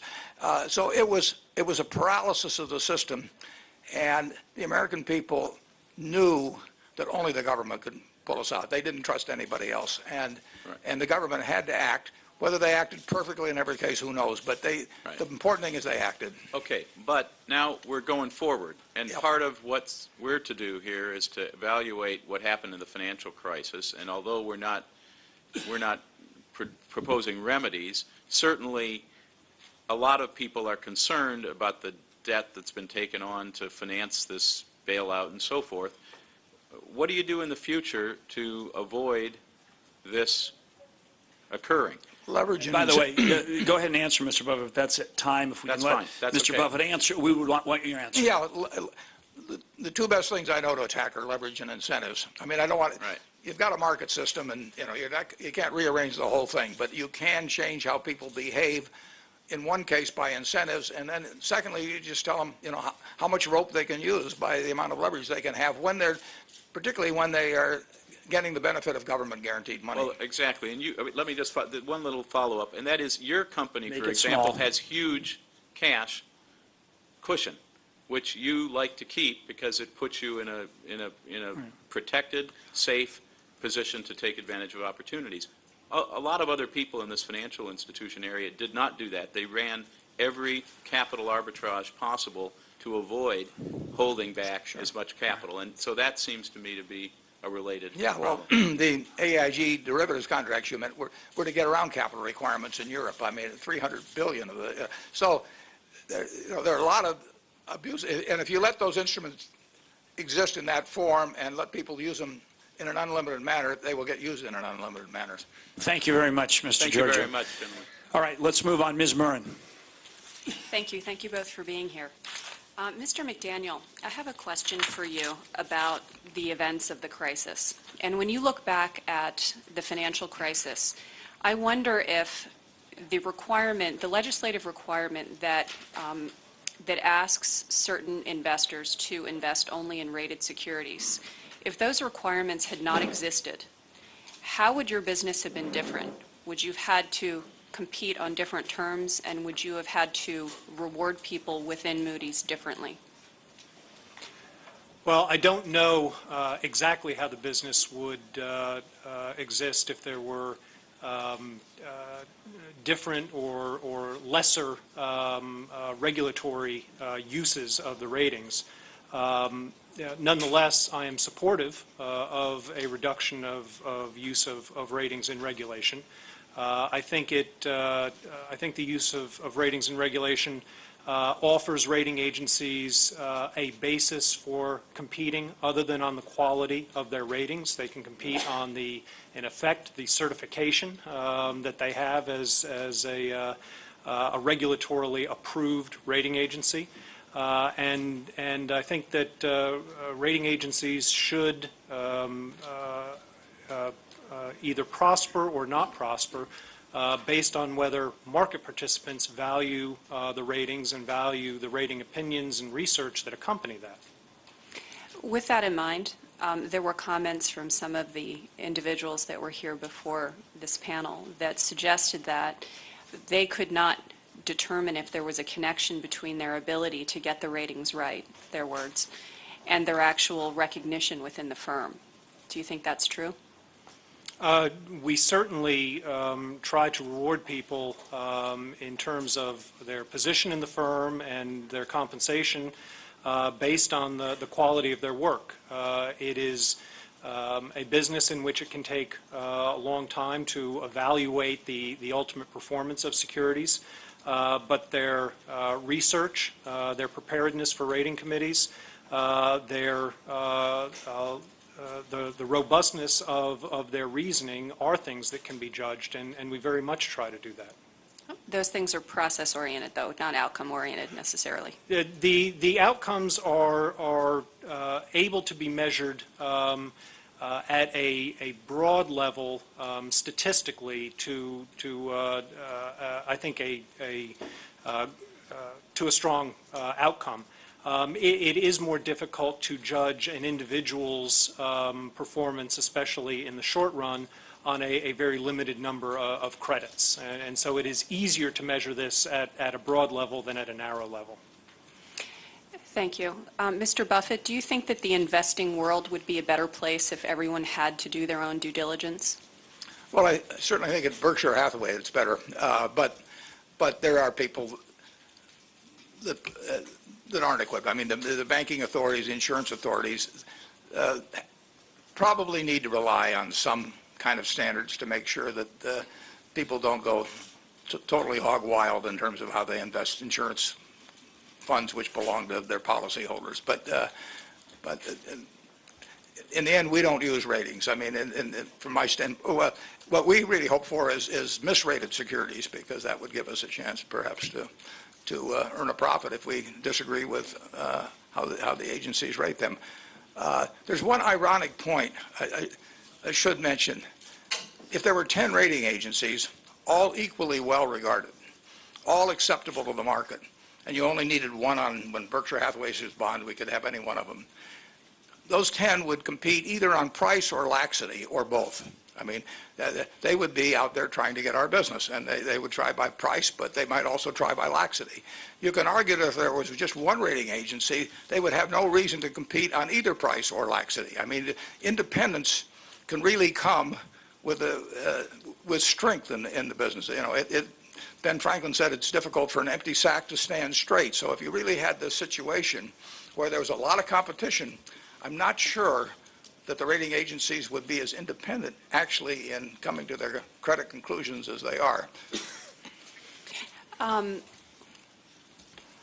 would hate to differ with you, but if you look at, for example, equity research, there are a number of boutique shops that are specifically known for the quality of their research, and they do not engage in investment banking activities. So they don't have as much of a stake in the origination process. And to me, there's some parallel between this area of research and some others. So I guess my question really is, if you change the way people get paid, you know, do you end up getting a different outcome? So that was really the nature of where I was headed with this.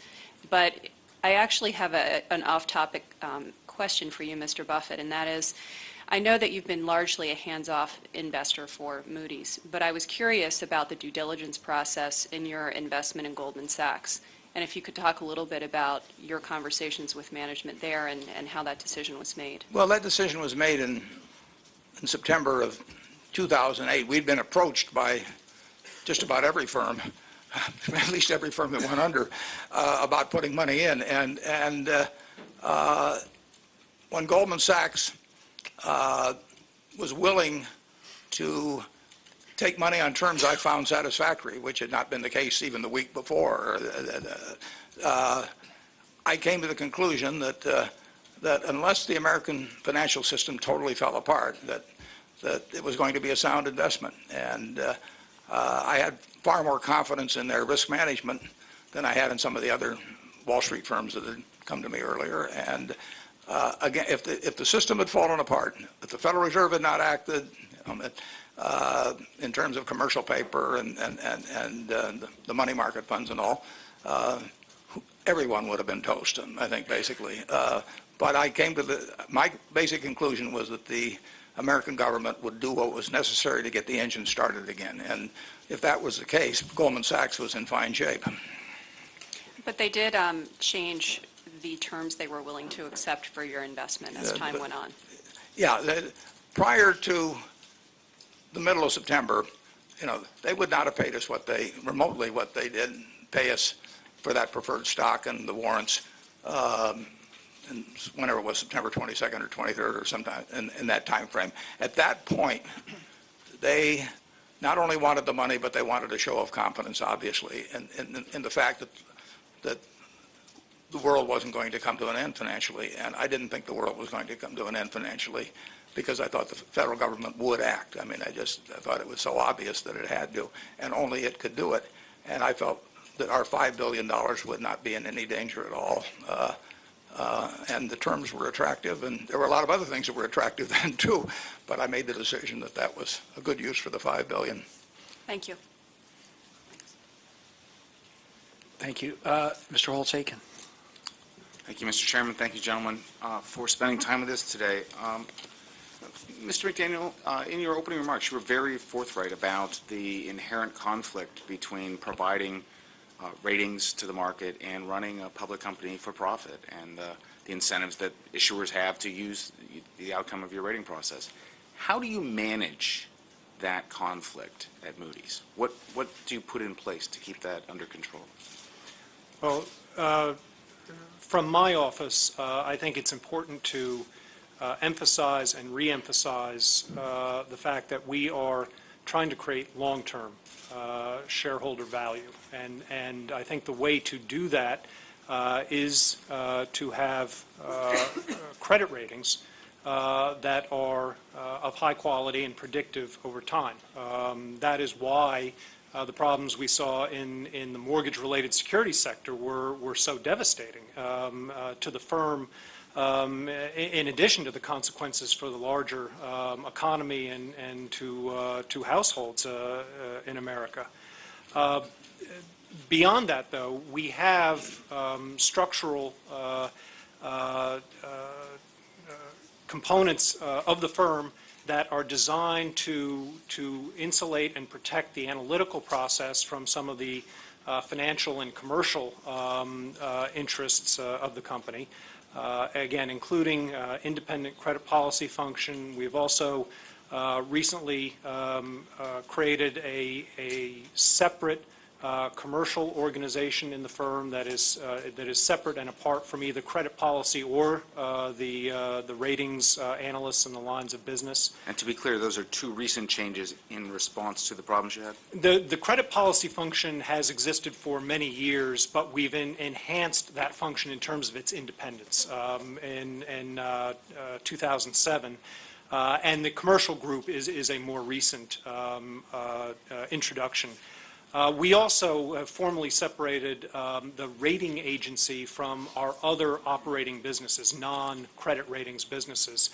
So those kinds of actions, I think, are useful and important, not only for our own processes, but to be able to turn around and demonstrate that those processes are proper and being handled in the right manner.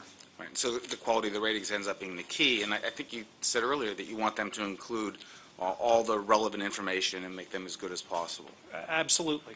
So I am then very interested in this situation that occurred in 2007 where you had the residential mortgage-backed securities clearly up for downgrade, and at the same time are rating CDOs based on the same underlying RMBSs, and went ahead and rated them AAA. It doesn't seem like all the relevant information was brought into the rating process, and how do you feel about that, and in the risk it placed to your reputation, the quality of your ratings? I believe that all of the information we thought was relevant at the time was brought into the rating process, but obviously we had the problem of underestimating the extent to which the housing downturn was going to its magnitude and how widely it was going to affect home prices nationwide.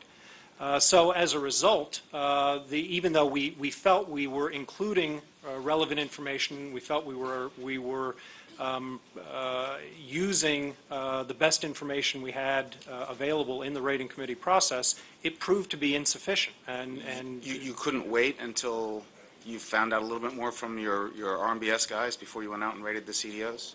Or was the short-term pressure too great? I think the information that our RMBS teams had and their perspectives and opinions were available to other teams as they developed and evolved. I think we were trying to incorporate their changing points of view as we were looking at other securities related to the mortgage sector. Well, it at least appears, with the benefit of hindsight, that there really was a rush to get this stuff done, and it strikes me as central to your role. And Mr. Buffett indeed said you, as a CEO, have to be your chief risk officer, and knowing the way in which these ratings were done, and knowing when not to do them, wait and get more information. We heard from the panel earlier today about a great desire to learn more about the cash flows underneath the CDOs, but such a study was not done, and pressures from outside the organization to manage the market share, all of which were pretty striking testimony to a real effort to move things out for short-term gain at the expense of what turned out to be your reputation and your long-run value. Well, we simply, if we thought that this the housing problems and the collateral consequences from the housing problem, if we had thought they were going to be what they in fact have turned out to be, we would have had very different opinions on those securities. We just underestimated and dramatically underestimated the significance of the downturn. Mr. Buffett, you've said that you're interested in long-run value and not short-term profits. Were you aware of the problems in the structured credit, housing-related structured credit ratings? Certainly not sufficiently. No, to my knowledge, I don't think I've ever bought a CDO or a residential mortgage-backed security. Actually, we bought one recently here that we thought was mispriced, but it was not a field that I spent a lot of time on. It's just I was more interested in straight debt and equities. And were you satisfied with the risk measures, the internal controls at Moody's in doing due diligence on all the products they provided ratings on? I had no idea how. I've never been in Moody's. I don't know where they're located. You know, I know their business model is extraordinary, and they have the ability to price. I want to come back to that. Yeah. But isn't it at odds with being confident of their long-run value to not know if they're doing due diligence for the asset they consider most important, which is their reputation? The long-run value basically was in their position as part of a duopoly that arose naturally over a long period of time. And independent of the quality of their ratings? Well, I'm in no position to judge thousands of ratings. I think they misrate us. They've got us a notch below where Standard & Poor's has us, so clearly there's room for improvement. But no, I've watched their process. They come out and they spend, and Standard & Poor's does too. They'll spend 3 hours with me. They'll go to all our managers, the key managers in our insurance businesses, but 3 hours every year. And any question they ask me, you know, I give them the answer to. I give them my thoughts about the future, which I don't even with our own shareholders. But they have been diligent in terms of what I have seen at the Berkshire Hathaway level. And in terms of our insurance, now they also have this incredible pricing power. I think they ought to be doing it at a much lower price as far as I'm concerned. And of course, I think they ought to be rating us right up there where Standard & Poor's has us, but that's another question. And what is the source of the pricing power? What is the source of the pricing power? The source of the pricing power is that if you're an insurance company, as an example, but if you're any issuer of securities, people expect you to have a Standard & Poor's and Moody's rating. And it's very small, the dollars spent as a percentage of the total bond issue or whatever you may be doing, but it's required. It's like an SEC filing fee. I mean, basically, you're not going to come to market without it. And if the SEC doubles its price for filing fees, I pay it. If they triple it, I pay it. And there are certain things that are required as part of issuing securities. And in this country, an important part of the securities that are issued are required to have a Standard & Poor's and Moody's rating attached to them. And often it's by statute. Mr. McDaniel, in your time and to your knowledge for your predecessor, has Moody's ever lobbied Congress or the regulatory agency to enshrine in statute or regulation a requirement for ratings? No, not to my knowledge. Just the opposite. We have spoken repeatedly, publicly, going back at least 15 years about the risks of including ratings and regulation and offering our support for the reduction or elimination of the use of ratings and regulation.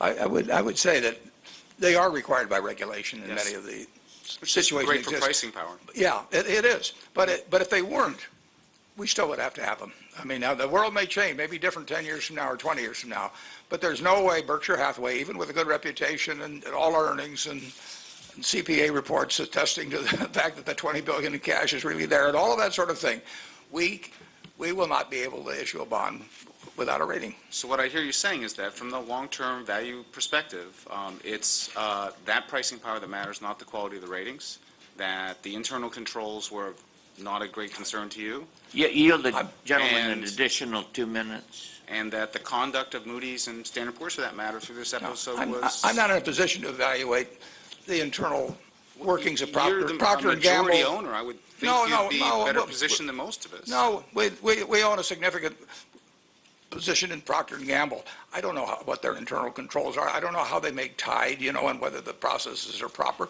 We own a lot of Johnson & Johnson. They had a problem at the McDaniel lab recently. There's no way I'm going to know about that. And over time, I think Johnson & Johnson will do fine. I don't think they're going to do everything perfectly, but I think generally speaking, their management has done a good job and will continue to do a good job. Thank you. I'm going to take a minute or so to probe this. Don't you believe that shareholders and boards who shareholders elect have a threshold responsibility for the proper conduct of a corporation? And let me add to this. I mean, forget the housing price miss. There's now a whole set of information here. SEC reports, extensive testimony, I might add, not just 2 or 3 people, about the culture at Moody's that may have jeopardized the ratings quality. Information that there were inadequate resources, inadequate pay. I don't think it's any secret that pay at the rating agencies, it may be good for the bottom line revenue, but that pay was not sufficient to attract and retain the kind of quality of people we have. There's a meeting that Dr. Witt, who testified this morning, talks about that as the markets are coming apart in 07, 08, there's a big employees meeting, and Mr. McDaniel's there and talking about how we're going to get it back on track, be profitable. And the managing director, after 30 minutes of this, finally stands up and says, after about 30 minutes of this is Dr. Witt's testimony, one of our MDs from the corporate sector says, are you going to talk about how we're going to ever salvage our reputation? Rather than just say, gee, I didn't know, don't you think a shareholder with 20% coupled with 3 or 4 others that have 50%, 5 of shareholders, and the board have a threshold responsibility in regard to these kind of operations? And that's number one. And number 2 is knowing what you know today. Are these matters of grave concern to you as a big shareholder? I would say in terms of the behavior of the credit agency, recognizing all their limitations, aside from the real estate bubble, I do not have a record of where they have been further off in their ratings than I would expect normal human beings to be. It's not about a matter of ratings. Take a look at the SEC report. We posted it. We'll post it on our web. Yeah. It talks about threshold issues like adequacy of resources, business considerations affecting ratings. Well, if we can't count on corporate shareholders, who can we count on? Well, I'll go back. We own a very big chunk of Johnson & Johnson. In the papers in the last week, there's been a lot of material about some children product, the McDaniel thing. Am I going to investigate that? No. I mean, overall, I feel the Johnson & Johnson management's going to do a fine job over time and that they'll make mistakes and correct them. Now, if I see something, if I think they're overreaching or doing certain things... if you see a cockroach... Yeah.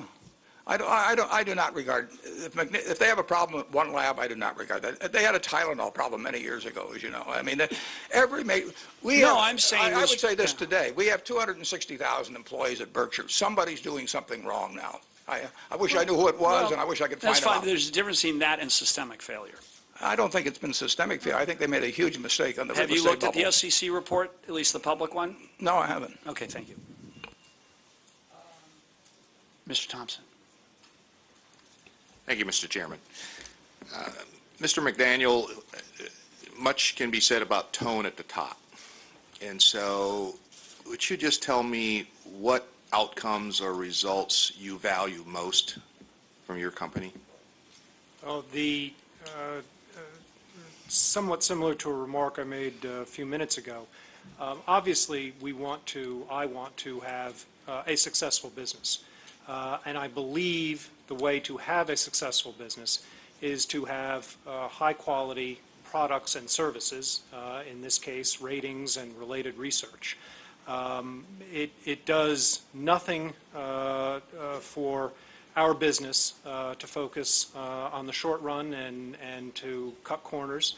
And as I've said, that's why it is so deeply disappointing to have had the experience that we've had in the mortgage-related securities that we've rated. So quality of the product or service that you deliver would be the one outcome that you value most? Yes, because I believe that leads to the long-term prosperity Understood. of the firm. Yeah. So why then is quality not a major component in the compensation plans for the managing directors who rate these securities? First of all, I think it is. And we have adjusted our compensation programs over time in order to try and align high-quality product and service with compensation.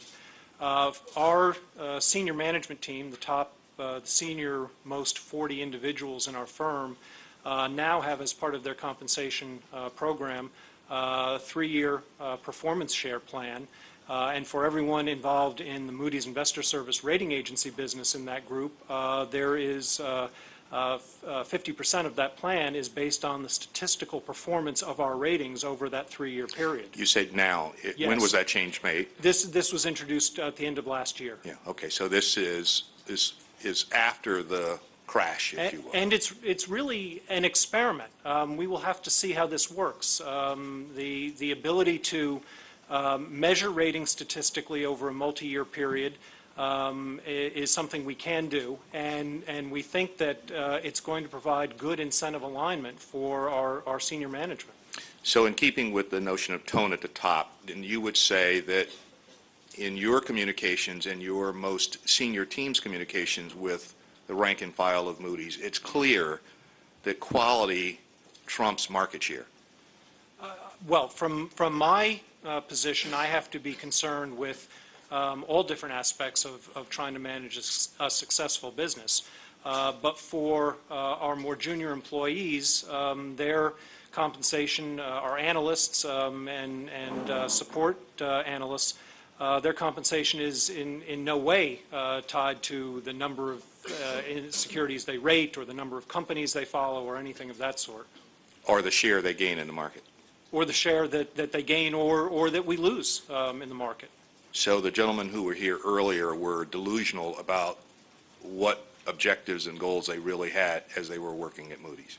No, as I said, I care about market share. I care about market coverage as much as I care about market share, even if that coverage is produced on an unpaid basis. I still want to have market coverage. But I also care deeply about ratings quality. And part of my job is to balance those interests properly and to communicate that balancing of interests throughout the firm in a way that individuals understand that the long-term success of this company has to start with product and service quality, ratings quality, research quality. Okay. Mr. Buffett, much has been said about regulatory or supervisory failure through this debacle. The SEC, OFAO, you name the regulator that was involved, any number of them missed. Other than over-the-counter derivatives, can you think of a major area of regulatory oversight that dictates major changes in our system? Well, I would say that going beyond the OTC derivatives, I think that addressing the problems of disguised leverage, unwise leverage, which is really tough, but doing it with ratios is not the answer. It's not the sole answer. But leverage is what gets people in trouble. I mean, we run Berkshire that way, and when people stretch and they get rewards for it, they're inclined to stretch more. I think I heard some testimony in an earlier panel you had about whether having the objective of return on equity, whether that might cause people to do different things. Well, of course it does. People will do different things. And the easiest way to jack up return on equity is to leverage. And so addressing it wisely, I think, is very tough. I mean, but I think that's the most important thing in the regulatory world. Are you as surprised as most Americans are that post-Enron we could have off-balance sheet financing that would have been perhaps at the core of this collapse? Yeah, I don't know that it necessarily at the core, but I certainly was surprised when Citigroup turned out to have SIVs, in the many tens of billions, which is just a way of jacking up leverage again. I was surprised. I mean, now I may not have read the 10Ks carefully enough or anything, but there certainly were no flashing signs that said we're using a bunch of leverage off balance sheet. And so I think that you're always going to be fighting the human tendency to borrow more money than you should. And households did it because they thought that houses were going to go up next year. They really didn't think it made any difference what their income was because they'd refi in a year or two. And it's just such a human tendency that you need something on the governmental side to balance that, to counterbalance that. Thank you very much. Before we go to Ms. Bourne, can I just ask if we get supplied with a couple pieces of information? Can we have made available to us the board's evaluation of you, CEO? Did they do an annual evaluation? I submit a self-evaluation, which the board then reviews and discusses among themselves. Can you provide access to that to us? Yes. Okay. Secondly, could we also have access to any internal comprehensive reviews that have been done about practices at Moody's, to the extent we haven't already received them? In other words, reviewing systemic breakdowns that might have been done. Have you done comprehensive reviews internally in the wake of all this? Well, we've done a number of reviews, and if there's anything that we haven't provided that's appropriate, I certainly would instruct our people to do so. And then finally, I think the company did a review with a law firm of Mr. Klaczynski's employment retaliation allegations. Can that be made available to us? I'm not sure. I don't know if there is a report on that or not. I believe there is. Check it out. If Mr. Klaczynski agrees, I would hope that you would also. Can you please check it out? Thank you. I will check, yes. All right. Mr. Chairman. Yes, sir. For the record, especially since we have witnesses in front of us, which we say you ought to know more about your business and someone else's business, notwithstanding the fact you're looking at it from a different perspective, I would like to place on the record the fact that the Commission will examine the assertion that we've made, which we believe to be accurate, that there were various rates charged for different tranches, and if need be, correct the record, and if not, be proud that we were right, but we're going to get the answer correct one way or the other. As I said, I did not have an opportunity for a comprehensive check on that. So. And neither have we, but we believed it to be accurate, so we're going to get to the bottom of it. Thank you, Mr. Chairman. Ms. Bourne. Thank you very much, and thank you both for appearing before us.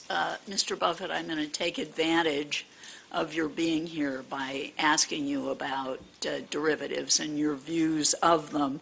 As Mr. Wallison has said, your 2002 Berkshire Hathaway shareholder letter famously referred to derivatives, and this is, I believe, all derivatives, not just credit derivatives, as, quote, financial weapons of mass destruction carrying dangers that, while now latent, are potentially lethal, end quote. You also presciently said that they are, quote, time bombs both for the parties that deal in them and the economic system, end quote. And more recently, in your 2008 shareholder letter, you said that Bear Stearns' collapse demonstrated the time bomb of counterparty risk that you had earlier described. And I would ask that these two shareholder letters be placed in the record. And they will be. I would like you to describe your view of the role that derivatives has played in the current financial crisis. Well, they have accentuated enormously, in my view, the leverage in the system, the huge dependency on counterparties, and one of the beauties of the stock exchange over the years is that you've had now a 3-day clearing system, because people realize that if you have a contract and it's 6 months later that it settles, that a lot of things can happen in those 6 months. In fact, I think the Kuwait Stock Exchange got into big trouble some years back because they had a very delayed clearing arrangement. And derivatives are contracts with sometimes unbelievably long settlement periods. At Gen Re, we inherited 23,000 derivative contracts. I could have hired the 50 smartest PhDs out of MIT to prepare some kind of report that would tell me the risk I was bearing, and I wouldn't have gotten the answer. I mean, it was impossible to get your mind around that. We had 900 counterparties. I couldn't pronounce the names of a couple of hundred of them. I mean, they were foreign institutions I'd never heard of. And in effect, the integrity of our balance sheet at Gen Re was dependent upon all of these people behaving at times in the future which strung out to almost 100 years in a few cases. So the only answer was to get out of the business. I couldn't design a system that would enable me to know what the hell was going on. So if that was my problem with 23,000 of them, I've read about vastly greater numbers that existed at Bear Stearns or at Lehman and something. I just think institutions can get out of control, and I don't think that that's a good thing for the system, particularly when if they're large enough, if they get out of control, it means that society gets disrupted in a very, very major way. Well, following up on that notion, I think you stated in your 2008 letter that the Federal Reserve rescued Bear Stearns because the counterparty risk posed by its enormous position in derivatives would have created, quote, a financial chain of unpredictable magnitude. Is that correct? Yeah, that's correct. And what happened, of course, I think in Lehman was that we saw an example of that. I think it was underappreciated. And I'm not saying I would have called it right either, but when Lehman failed, an institution that was showing 15 or so billion of book equity, now some of it was real estate deals and some of that, but in the end, the debt of 140 billion or whatever it was is now selling for maybe 30 billion in the market, so that's 110 billion. That kind of money shouldn't disappear overnight. And with respect to the other large derivatives dealers, AIG and the large investment banks and bank holding companies that needed TARP money, do you think that played a role with respect to them as well. Yeah, I think the government did the right thing in stepping in AIG, but I don't think AIG should have gotten there in the first place. And AIG is, you probably know better than I think there was $300 billion of derivatives that were essentially designed for something called regulatory arbitrage, which was just a way of relieving the capital pressures on European banks because they got the AAA of AIG transferred over. Well, if you get enough of that sort of thing going on in the financial system, you're going to have a problem. Well, in light of the problems that you and the other people at Berkshire Hathaway experience with the General Ray derivatives position, what's your view of the ability of these enormous derivatives dealers to successfully manage their companies in light of their enormous positions? For example, they hold millions of contracts. Yeah. At year-end 2009, the OCC said that J.P. Morgan's position was $78.6 trillion in notional amount. And can such enormous, complex books of business be successfully managed by human beings? I think they're dangerous. And I would say this, I don't think I could manage it. But,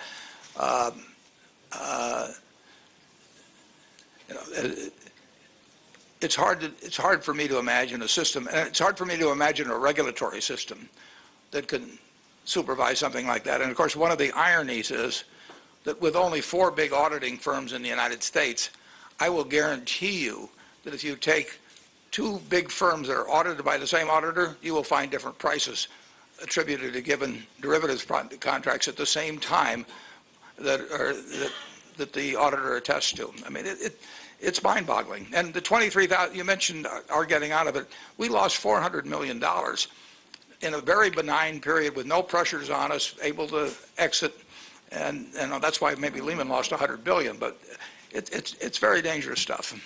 You've also pointed out that in your, I think, most recent shareholder letter, the 2008 one that I'm referring to, not the 2009, that it's almost impossible for an investor looking at the financial statements of these big derivatives dealers to really know what their financial situation is. Is yes, that right? And I think if you added 1,000 pages to disclosure, it would be impossible too.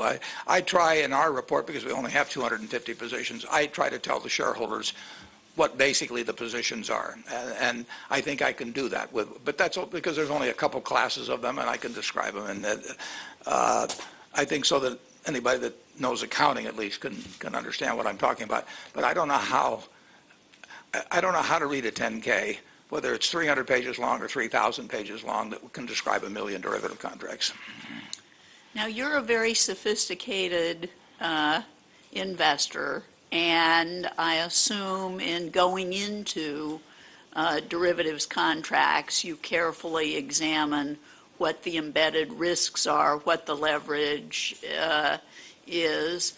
I'm concerned that so many municipalities and other large institutional investors that may not have your sophistication have gone into these contracts. I'm concerned that the embedded risks and the leverage aren't fully understood. No, I'm sure you're right. And I mean, you had Orange County, you had Jefferson County in Alabama, but more importantly, if you go back a ways, when Bankers Trust was selling them to P&G, I mean, can you imagine bamboozling the CFO of P&G? So when you get these exploding type contracts where if you hit a given threshold, everything gets multiplied by 10, or I don't even know, why in the world they're needed, but those contracts are out there, and I think many times the people that are buying them don't know what they're doing. There's been enormous growth in this market. The Bank for International Settlement said that globally the market amounted to more than $614 trillion at the end of last year. There's enormous innovation that's been going on, financial innovation. There's enormous complexity in these contracts. I understand that they are very useful for hedging purposes, and I think that's a perfectly legitimate purpose. I think you need some speculators in order to allow hedgers to effectively enter into positions. I'm concerned about the enormous growth of purely speculative transactions in the market, and I wonder what your view is as to the economic benefit to our society from that speculation. Well, I wrote a letter in 1982 to Congressman Dingell giving my views when they were introducing the S&P index future. And I said there are legitimate uses for it, hedging out long positions and so on, but I said overwhelmingly it's going to become a gambling vehicle. And I would distinguish between speculative and gambling. Gambling involves, in my view, the creation of a risk where no risk need be created. Now, obviously, if you plant a crop in the spring and you're going to harvest in the fall, you are speculating on what prices are going to be in the fall for your corn or oats or whatever it may be, and you may lay that off on some other speculator. But that's a risk that the system has to take. You can't grow it in one day. But when you start wagering on stock index futures, I think that gambling instincts are very strong in humans. I mean, people went 1,000 miles to a bunch of sand originally, and they built a whole city on it. And they would travel on planes and go to all kinds of things to do mathematically unintelligent activity. So it exists. States prey on it with their lotteries, and these contracts are made to order for it because you can do it on a big scale, and you can do it, and it's very easy to do, and you don't have to get on a plane, you don't have to break a sweat, and I would say you don't have to put down any money. Yeah, and the more complex, generally speaking, the more profit there's going to be for the derivatives dealer. That you can take that as a given. When I was at Solomon, originally you talked about interest rate futures, fixed to floating or foreign exchange, and then they became known as plain vanilla contracts because there wasn't any money in them. It got competed away, so they invented more exotic instruments, and that's where the money was. Well, I would ask Last that question. the 1982 letter by Mr. Buffett to John Dingell be placed in the record. One last We question. have it. It's typed on a Smith Corona typewriter, apparently. Yeah, well, that's our most recent piece of purchase. It's a carbon copy. Mr. Buffett, in your view, is the derivatives market still a time bomb ticking away? I would say so. Thank you. Mr. Chairman, I yield to Commissioner Holtz-Eakin 1 minute. Thank you. Mr. Buffett, I really appreciated that testimony because what you said about the derivatives and your response to them was you needed to manage your balance sheet, in which case just got rid of balance sheets exposed. Unusual statement in the context of these hearings. We have heard again and again and again that whether it be a Citigroup or a Fannie Mae, that they didn't manage their balance sheet. They just got overwhelmed by something so large that it could not have been imagined. And had everybody simply managed the risks on their balance sheets appropriately, something that large could not have emerged. And so it is important to come back to that. And I think it's important in light of this hearing because at the heart of the question that faces us today is the question of what was the management of the balance sheet of these rating agencies? Was the asset being managed, their reputations? And if so, was due diligence done in pricing the most valuable risks that are correlated with the most important thing going on in the economy? Or was there effort devoted elsewhere to the ability to manage volume and take advantage of pricing power? Which asset management strategy was in place? Thank you. Go ahead, Mr. Chairman, I would yield Commissioner Wallinson the remainder of the time until the 2 o'clock end of this portion of the It's 2 o'clock, but why don't we just say a couple minutes then? Yeah, a couple I minutes kind of fine. like the more dramatic way I said it. Which If you is tell an- him it's 2 Which minutes, I he might doesn't add, think he gets or a much. minute, which is an empty offer since it's Oh, 2:01. come on, stop fighting, guys. Let me ask my question. Go. Look, one of the issues that is central to this hearing today, it seems to me, is whether the problems at Moody's, and I think we'd all agree there were some problems at Moody's, are systemic in the sense that they extend across the board throughout Moody's, or are simply unique to the housing mortgage area. And one of the ways we can address that is by looking at how successful Moody's, or unsuccessful, Moody's has been in rating non-housing asset-backed securities. So, Mr. McDaniel, what I would like you to do is to assemble as much information as you can on the other kinds of non-housing asset-backed securities that Moody's has rated, and give us a sense of the number of downgrades or even upgrades that occur from time to time in those securitizations. That way, we can compare the way Moody's operates as a general rule against what happened in the very unusual housing area, which, as you've pointed out, has shocked everyone, including the estimable Mr. Buffett. So what I think we want to do is see that data, and if you furnish it to us, get it together and furnish it to us, even without a question from us, that would be very helpful. Be happy to do so, sir. Thank you. All right, last comment as we wrap up here. As I've read the materials provided by the staff, read innumerable interviews, other background materials, I'm struck with the fact that with respect to the credit rating agencies' practices and models, it seems to me that the question isn't so much why did this system fail, but why has it lasted so long? And in that vein, I just want to ask you today, what risk do you see from the current credit rating models? In the same way you said there are risks for derivatives, do you see extant risk, current risk, from the model essentially being unchanged from where it was when the mistakes, the disaster, however you characterize it, happened? Well, the huge question, if you were running a rating agency now, if I were running a rating agency now, Or if you own 13% of the stock. how would I rate states and major municipalities? I mean, if the federal government will step in to help them, they're AAA. If the federal government won't step in to help them, who knows what they are? And I mean, if you're looking now at something where you could look back later on and say, these ratings were crazy, that would be the area, because it's bimodal. I mean, basically,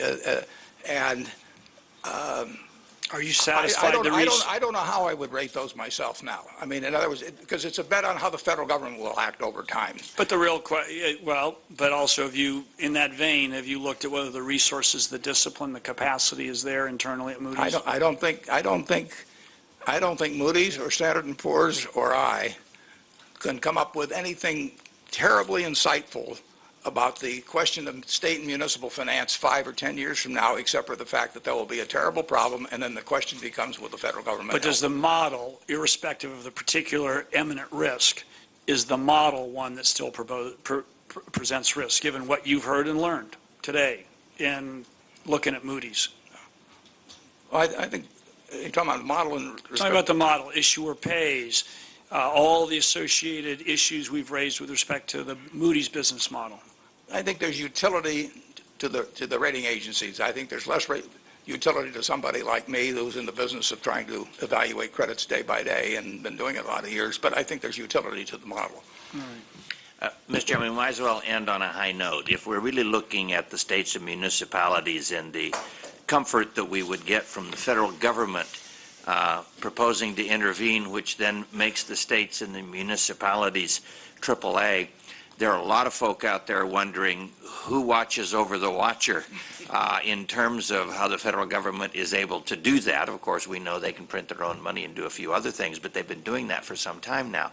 And there is some concern about that as well. I do like to go back to what we talked about in the beginning. Behavior should have consequences. That should apply to people, institutions, and governments. Thank you very much, witnesses. We are going to take a break, members, until 2:30, and we will reconvene in this room. Thank you, Mr. Buffett. Thank you, Mr. McDaniel. Thank you. Thank you.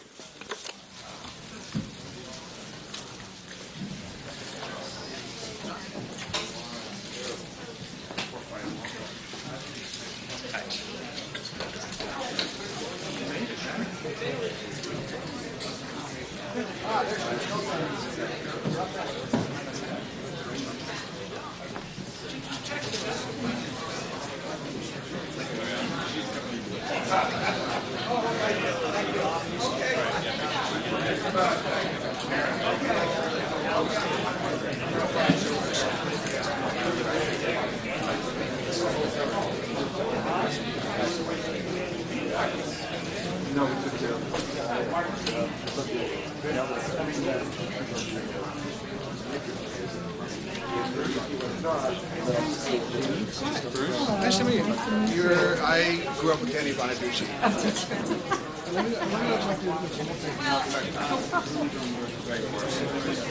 Sure. Just why don't you walk out?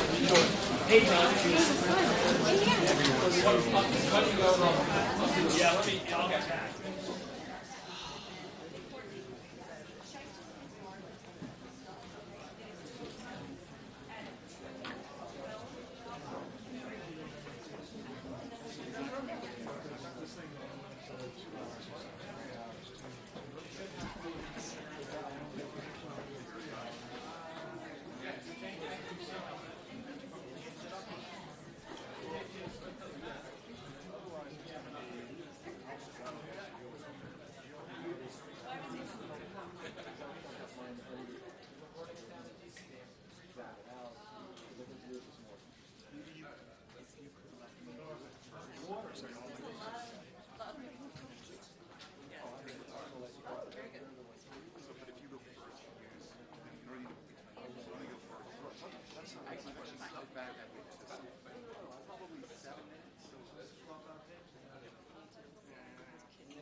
Sometimes I get a bad signal.